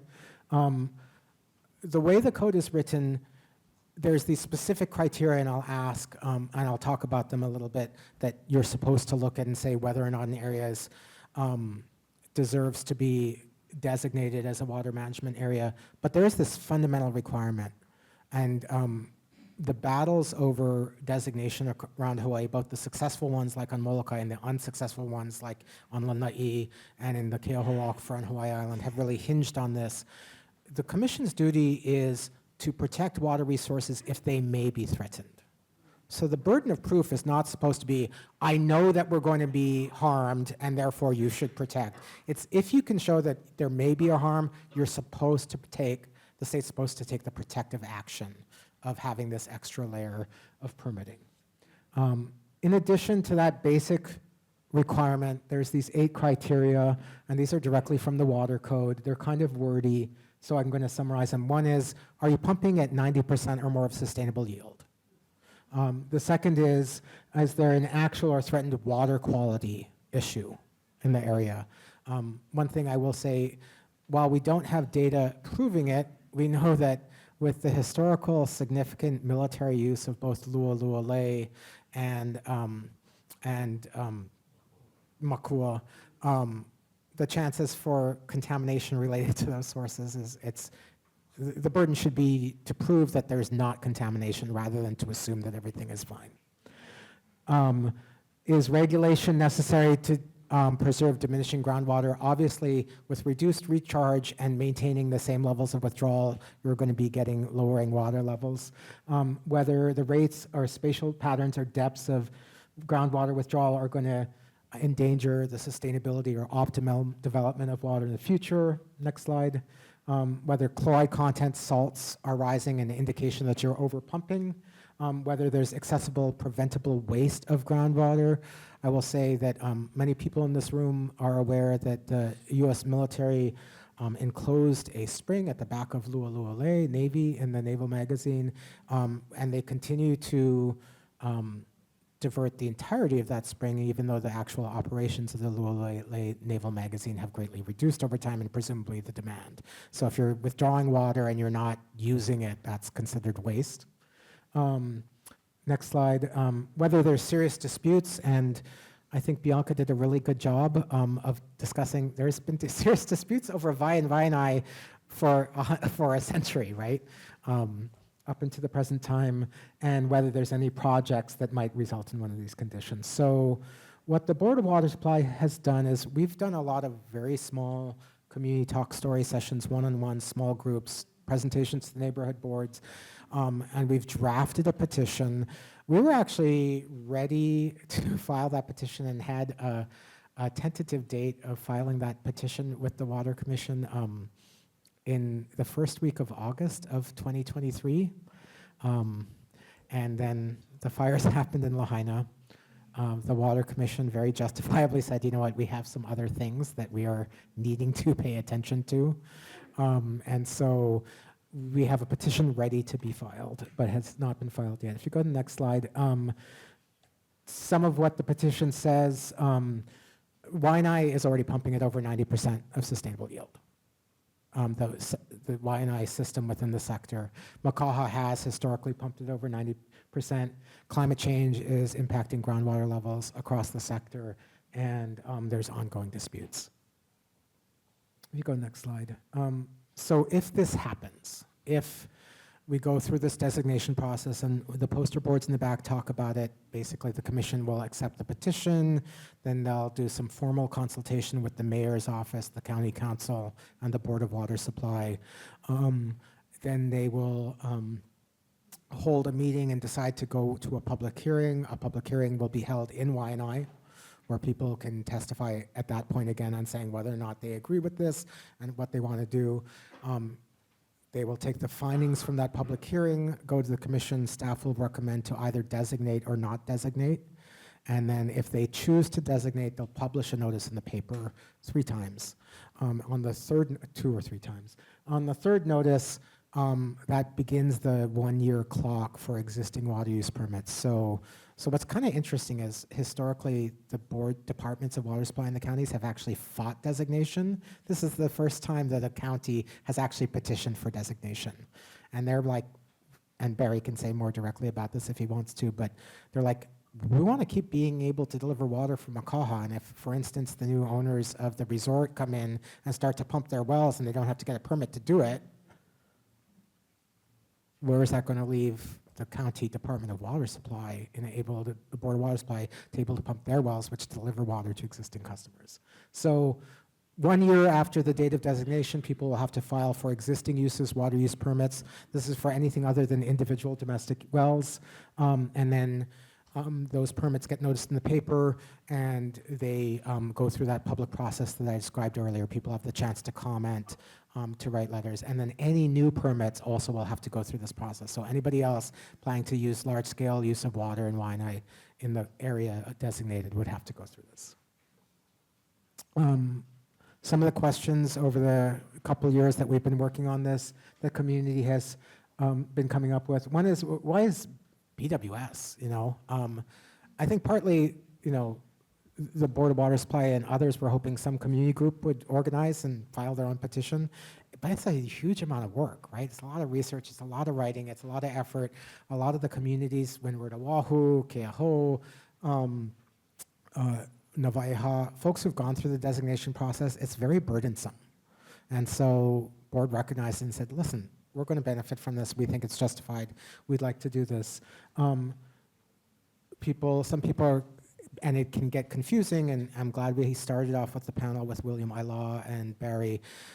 People are like, so why does the Board of Water Supply need to do this? So the Board of Water Supply is a utility, right? So they control how much they can, you know, ultimately like run their system where they move water, but they don't authorize the use of water. That only is the exclusive authority of the Commission on Water Resource Management, who only has the full tools to do it in a designated water management area. Who benefits from designation? Obviously, anybody who wants sustainable water use, but particularly, as I tried to emphasize, this is really moving decisions from behind closed doors into an open process so that everyday people have a chance to weigh in. It can be burdensome and costly for people like the Board of Water Supply to go through a process because people can object. They say, hey, we want you to stop pumping the tunnels so much. We want you to, you know, put more water in our streams. That's going to have consequences. The process can take time and cost money, but the benefit is to the general public, and particularly people who are Native Hawaiians and others who benefit from public trust uses of water. People have said, and Barry's talked about this, there's a very long-standing perception that water is taken from Waianae rather than delivered to Waianae, and so that's come up a lot. And then, will designation restore streams, which is obviously a paramount concern? Not directly. It gives the community the tool to ask for that to happen, for groundwater pumping to be reduced in order for groundwater flow to springs to be, but it doesn't happen automatically. It just gives you the playing field to pursue that. So that's it, I think, for my slide. And I'll just to transition, I've had the incredible honor of learning at the feet of plenty of people over the years, including Keomoku Kapu. And so when Auntie Shar was putting this together, it's one thing to hear from me, because I spend my time appearing in front of the Water Commission as an advocate, but Uncle Kemoku has been on the ground and lived through this designation process in his community and can talk about the good and bad of it. So I thought it was like perfect that he could come. So mahalo for coming over from Maui Kumana.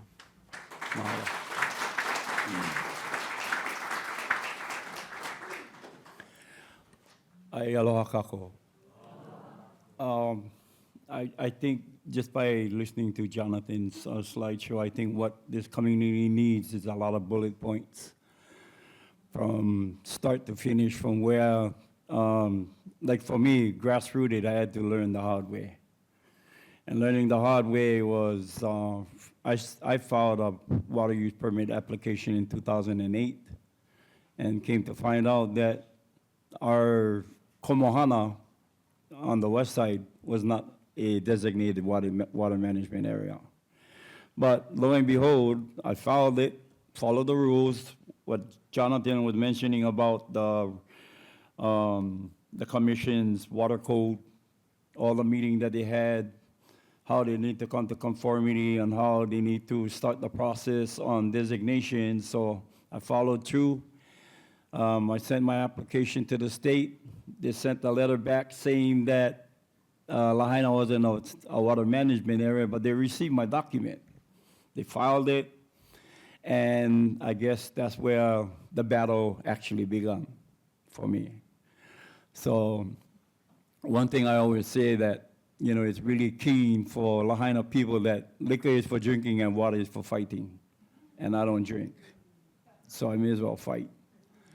So from the start, for a lot of us that live in Komohana, we had kind of a small group, and that group came from Kaula Valley.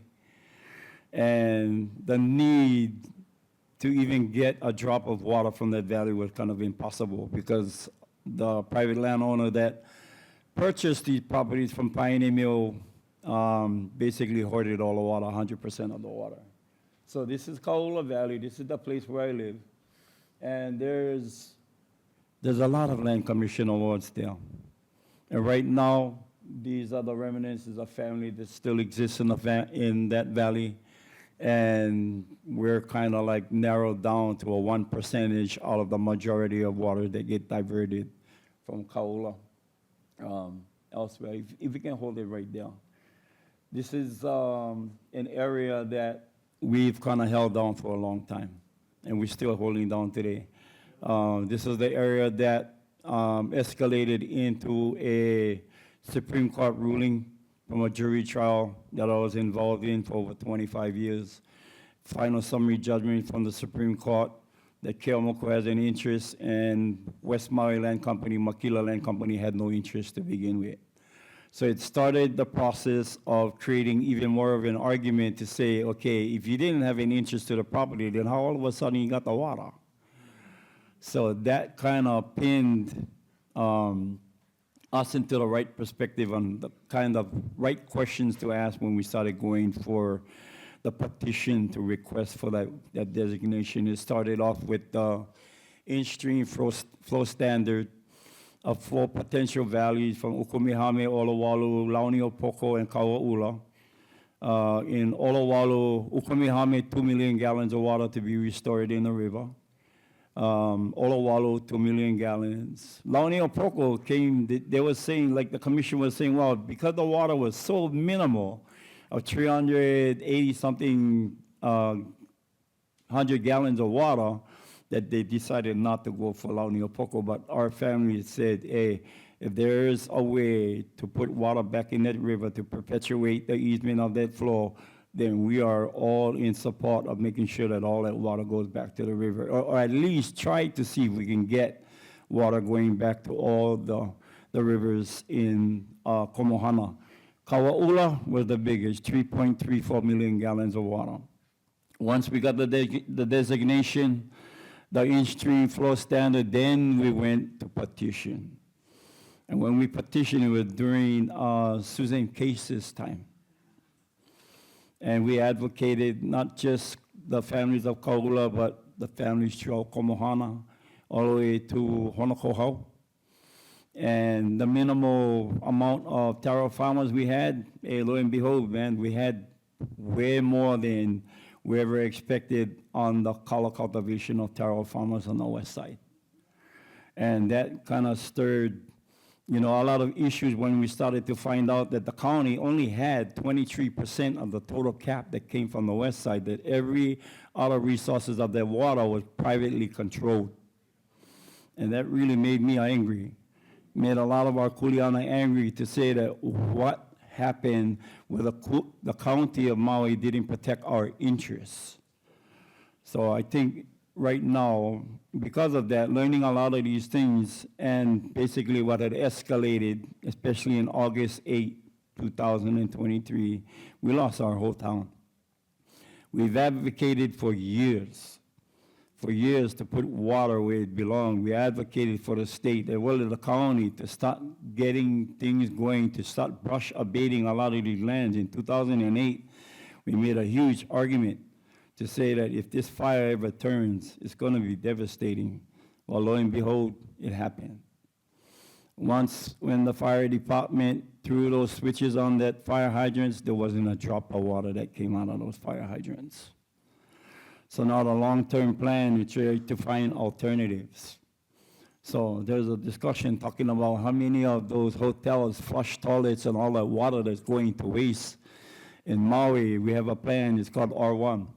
There's 900 million gallons of R1 water that we can be utilizing for fire retardant, just for the fire hydrant, to separate that and utilize all the pristine water for community benefits. Right now, believe it or not, Nye County, Maui serves a really important role in this wildfire disaster. Our organization now spearheads the cultural monitoring of all that happens within the burn. We monitor every crew, from the Native Hawaiian, the NHOs, which is ECC, which is one of them. The other one is Hui Huliao. I think Hui Huliao is from Waianae. We also monitor them. We're monitoring EPA right now. At EPA doing the cutting cap, looking at a lot of the water resources and what needs to be repaired, a lot of the sewage systems that need to happen right now. The total count is over 1,000 properties that are scraped and cleaned. The industrial and commercialization of our town has never been regulated. Now we have a good opportunity to start doing the right thing. So I always mention to everybody is now is the time to press the reset button, to make sure that we do things that will be beneficial for our community. We found out that there was 4 additional wells was only used for commercial and industrialization. We went to the state to request for the state to condemn those wells. Until the residents are back home, those wells are never to be used for any commercial activities or in the industrial area until we can find out whether or not we have the adequate supply to supplement for the residents of that town first. That should be the priority. We've learned a lot. Can we go to the next phase? And these are kind of the actual headaches and a lot of the things that we dealt with. We had once upon a time 2,400 lo'i kalo, only a small fraction.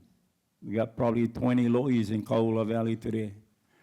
I once upon a time had 27 taro patches. I'm down to 9 taro patches because right now I kind of consider ourselves as a kilo. How many kilos we get in a house?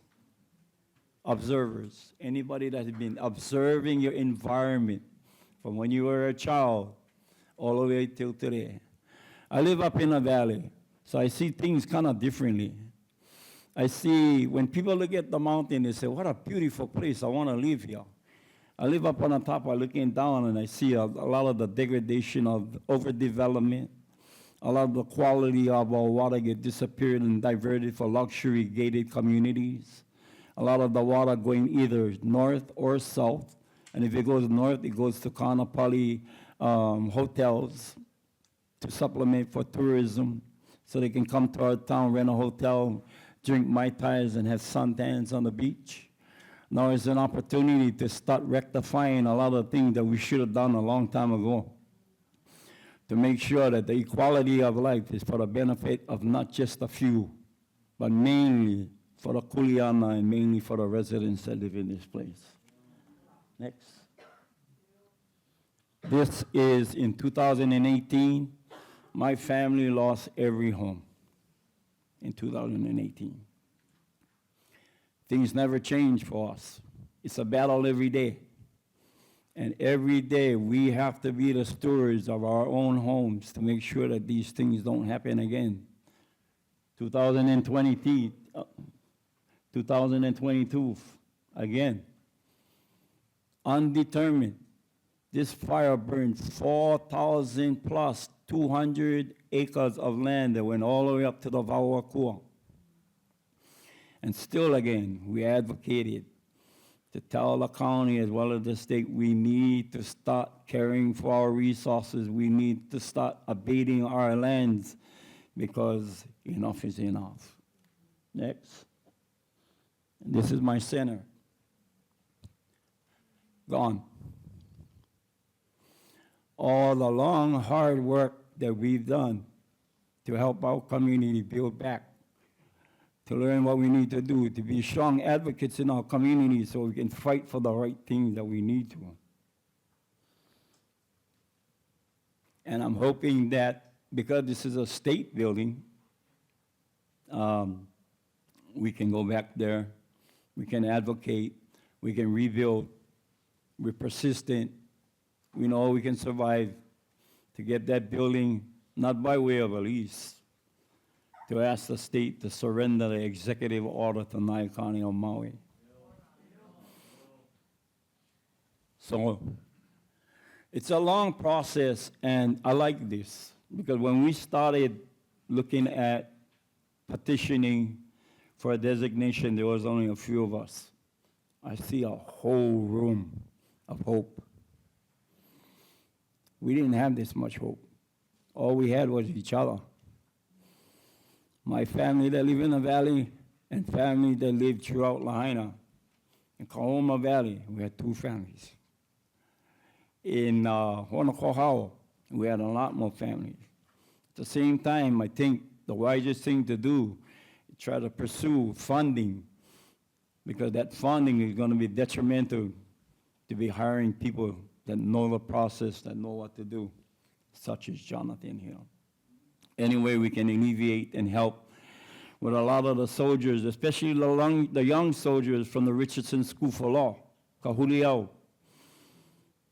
Have them step up, ask them for their help, because when I looked at the water use permit application, I never know one thing, how to file that water use application. Getting those young attorneys at your side to explain the whole process on what needs to be done, that is very detrimental for this community. I see hope, because in Lahaina, there wasn't much hope until we came together. Once we came together, every mountain could be moved just by the amount of knowledge and the kuleana that came and stepped forward.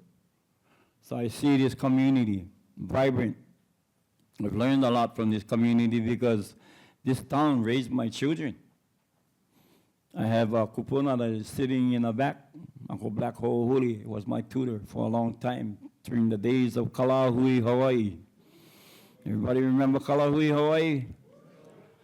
Yes, that changed my whole life. I don't know whether or not it made me a more radical than I am today, but it gave me inspiring thought to make sure that we need to pursue whatever it needs to do so we are not second class. We are the beginning and we're the end. And why? Because our job is not done. We still have a lot of work to do.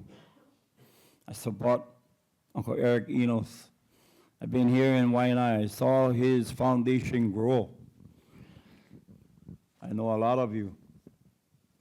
And those who know me, don't know me, well, I was a part of the root of this community for a long time. They never left me, especially when I'm back in Maui. I always was dependent to make sure that I also had a second home if I was to come back here, this very place. And lo and behold, I come back to this place for what? To talk about water. And what we've been dealing with for the past 25 to 27 years. A mahalo no kako for all of you. And I hope, if anything, that if I can serve in a capacity to be an advisor or even to give any kind of testimony in front of the board, any kind of testimony to fight for the bills that are in legislation. There's a lot of water bills in legislation. There's a lot of false prophets and promises that are coming from our government. They're agitated. Our people are agitated. Our people are losing trust within our government. You come to Lahaina, you can see kahais flying all over the place.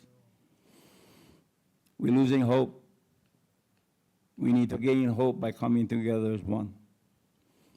And I hope that we can serve the greater good of this community. Mahalo.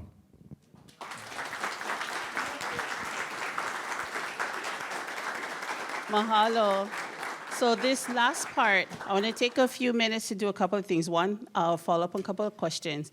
But I want to take a couple of audience questions as well. But what I also want to do is be able to close this part so you folks able to talk story and gather around. Whoever else you wanted to ask and engage with, you also have the opportunity. And because lunch is here, you folks can do that over Mea. Okay? But I will ask a couple of questions. For Jonathan, really quick, you talked about the water designation process, right? When would have and when can, and I think you touched on this also, community engage in that? Because I quick temp check for the community. Did you folks see value in us pursuing that process versus just being status quo how we have been? I'm just looking around really quick. Okay. Yeah. Yes. Okay, so go ahead, John. So the question is, how does the community get involved? I mean, there's nothing to stop anyone from filing your own petition for designation tomorrow. In fact, the very first petition filed was from Molokai, and it was like literally a petition. It was, we'd like our area designated with a whole bunch of signatures underneath. Now, over the years, they've become a little bit more sophisticated, and we have a long section of the history of water disputes in Waianae. We're ready to do it. The commission will hold multiple meetings as part of their regular meetings. Well, they'll bring this up so there's a way, and Dean can explain it, who's the acting deputy, to sign up for water commission notices, to go and testify, which you can do virtually or in person at the Waiʻanae Moku building, to say that, yeah, we'd like you to move forward with this process. There will be ultimately a public hearing held in Waianae. It's really important for that event to come out because I've obviously given one take on designation, and Keimoku can talk about this. Powerful interests will resist it because it is in the interests of powerful interests to have decisions about VI made behind closed doors. So there are those who will exert publicly and privately their efforts to try and not have designation succeed here, even sometimes for people who don't care about Waianae whatsoever, but they're scared about another area of Hawaii, and they don't see this as a good trend. They see this as a bad trend. and they will do what they can to resist that. So showing up at that actual public hearing is important. And then during all the votes, having that presence. I will say, Maui Komohana has led the way in terms of presence at the Water Commission. It has been phenomenal. More people than I've seen, and I've been going to Water Commission meetings since Waiahole, and more people than I've ever seen showing up and being articulate and grounded in the law and policy of water and asking these commissioners to do what their legal obligation is to do. So there's multiple events, and we will also help push the word out through the neighborhood boards, through Mohala Ikawai and others to get that word out that this is happening. Mahalo. Mahalo. Okay, I will take 2 pressing questions from the audience. So you don't have to turn in your paper. If not, if you prefer to just, okay, Shar, hurry up so we can talk story with them, totally good with that, but I wanted to open that space. Do you have anything? Okay, then my last closing, sorry, I know that was really fast, but my last closing question for them is, are there alternative water management models that you see being part of our collective future?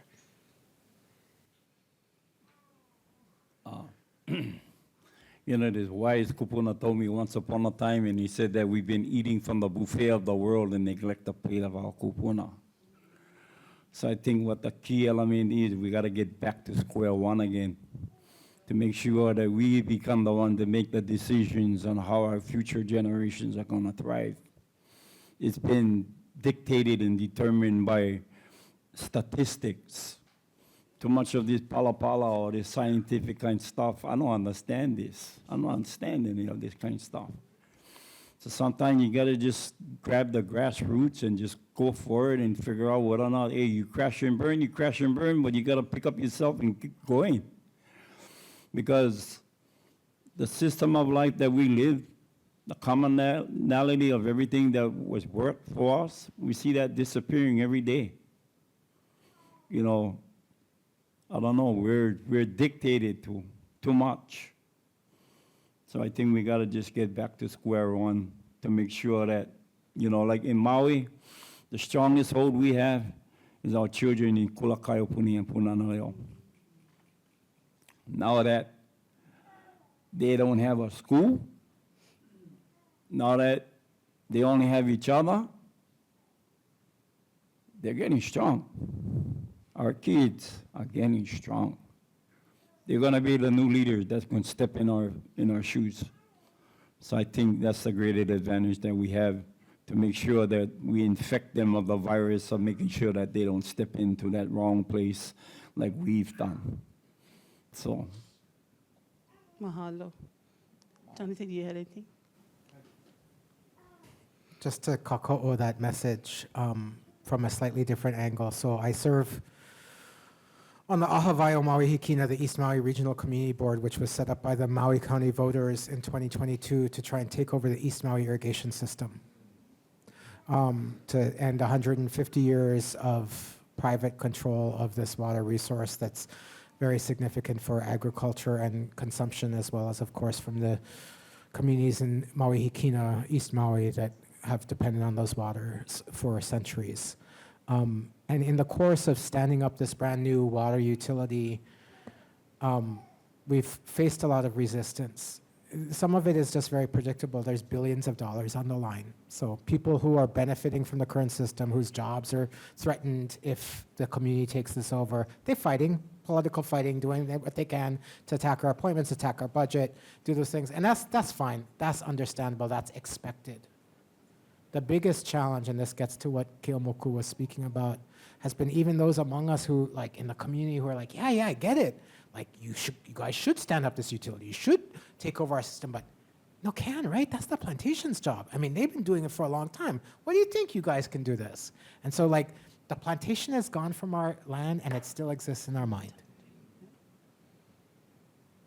It's still here, so embedded that we have a hard time as a people, as a community, as a Hawaii, imagining a radical enough future that it's actually running Hawaii for us.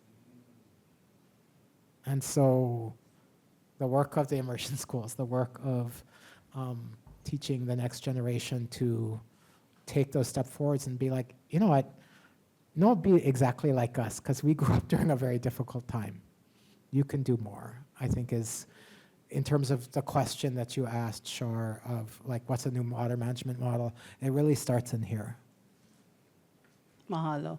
So I'm just going to close up. I know you have a question, Sparky, but I'm going to let you actually engage with Kai. I just wanted to say this final thing.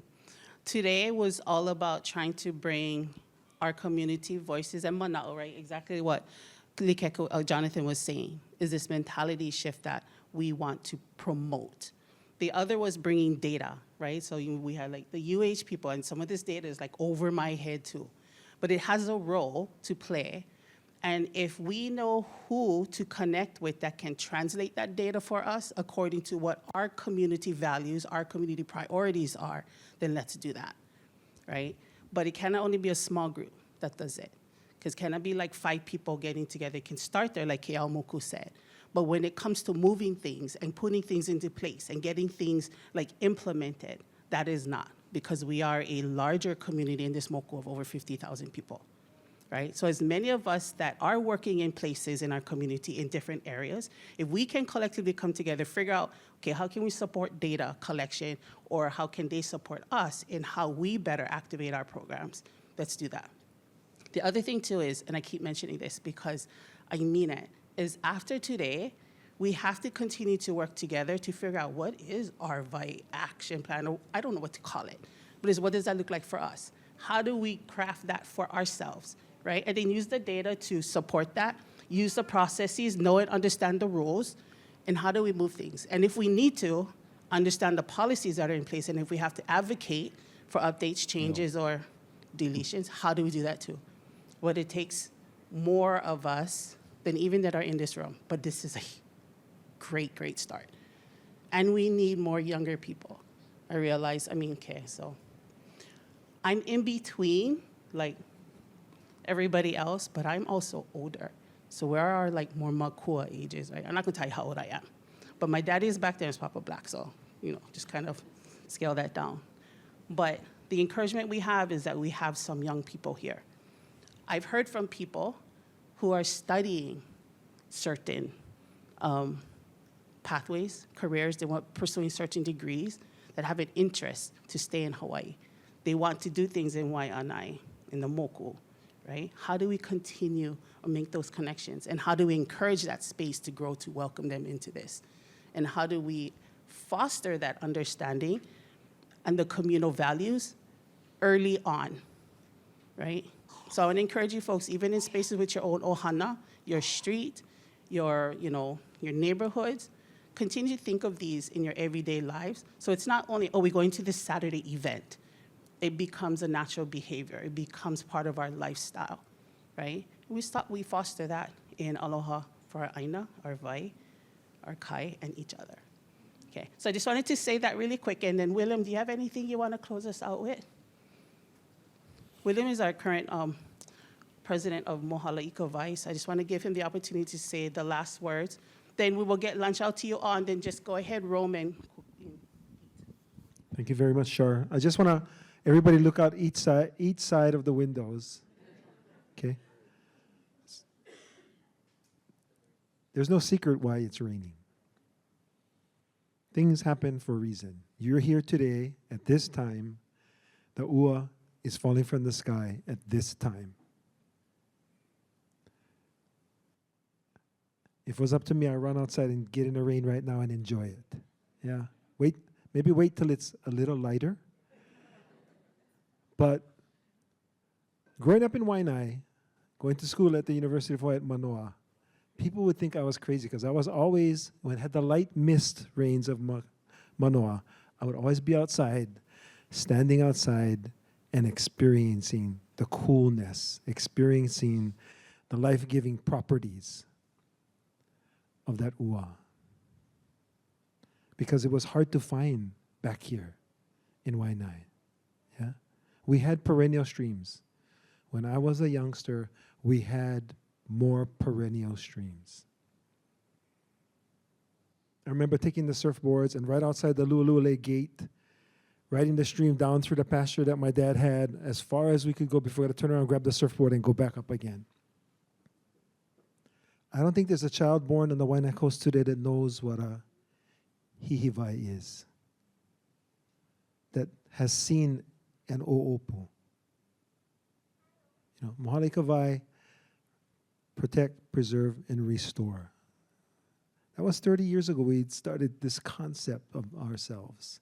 And I hope all of the young folks in this room grab a hold of that and see that there's this need for continued preserve, right? Perpetuate, and restore. That's why we're here today. Challenge every one of us to find a way to do that in whatever way, in whatever strengths that you have. Because like Keamoku folks, they never take no for an answer. And there's no such thing as no can. I want you all to adopt that concept. There's no such thing as no can. And I personally, when somebody tell me I cannot, I take that as a challenge. You all should take that as a challenge, especially you youngsters from Waianae. Anybody tell you you can, take that as a challenge and prove them wrong. Okay, so kako'o everybody, and however we're going to move forward in the protection, perpetuation, restoration of Vai, and all that goes along with it. And we mahalo all the presenters that came today. We mahalo all the hands that worked to set up the chairs, created the me'ai, that, as I spoke earlier, provided the ike, provide us with the skills, the no'eau, provide us with the strength, and most of all, it's okay to disagree. Do it with aloha. You get more things done by doing it with aloha, and you get friends that you can really count on that you may not have seen eye to eye 30 years ago, right? But we see eye to eye now, and we understand the importance of working together. That's the key. So thank you for coming. May I and continued discussion. And communication is a two-way thing, so we can learn from you folks too. Not just because we all get gray hair that we get all a ike. Okay, sorry, two last things. One, I forgot to recognize some of our sponsors and supporters so we could do this and continue on for the rest of the year and beyond. And then also you'll see like these blue papers on the doors. Please scan them and give feedback. That's for KS Kaya Ulu, like I mentioned in the very beginning, but I forgot to mention it throughout, okay? All right, so Jonathan and Waiʻanae Moku, thank you so much for closing us out strong in this. And if you take please do your evaluation sheets and your post-event survey. So I hope you still have those. And take those outside, and we'll have some people that will help you get you your lunch. Come back inside here, sit down, or aloha ahui hoa malama pono till next time. Okay, mahalo all.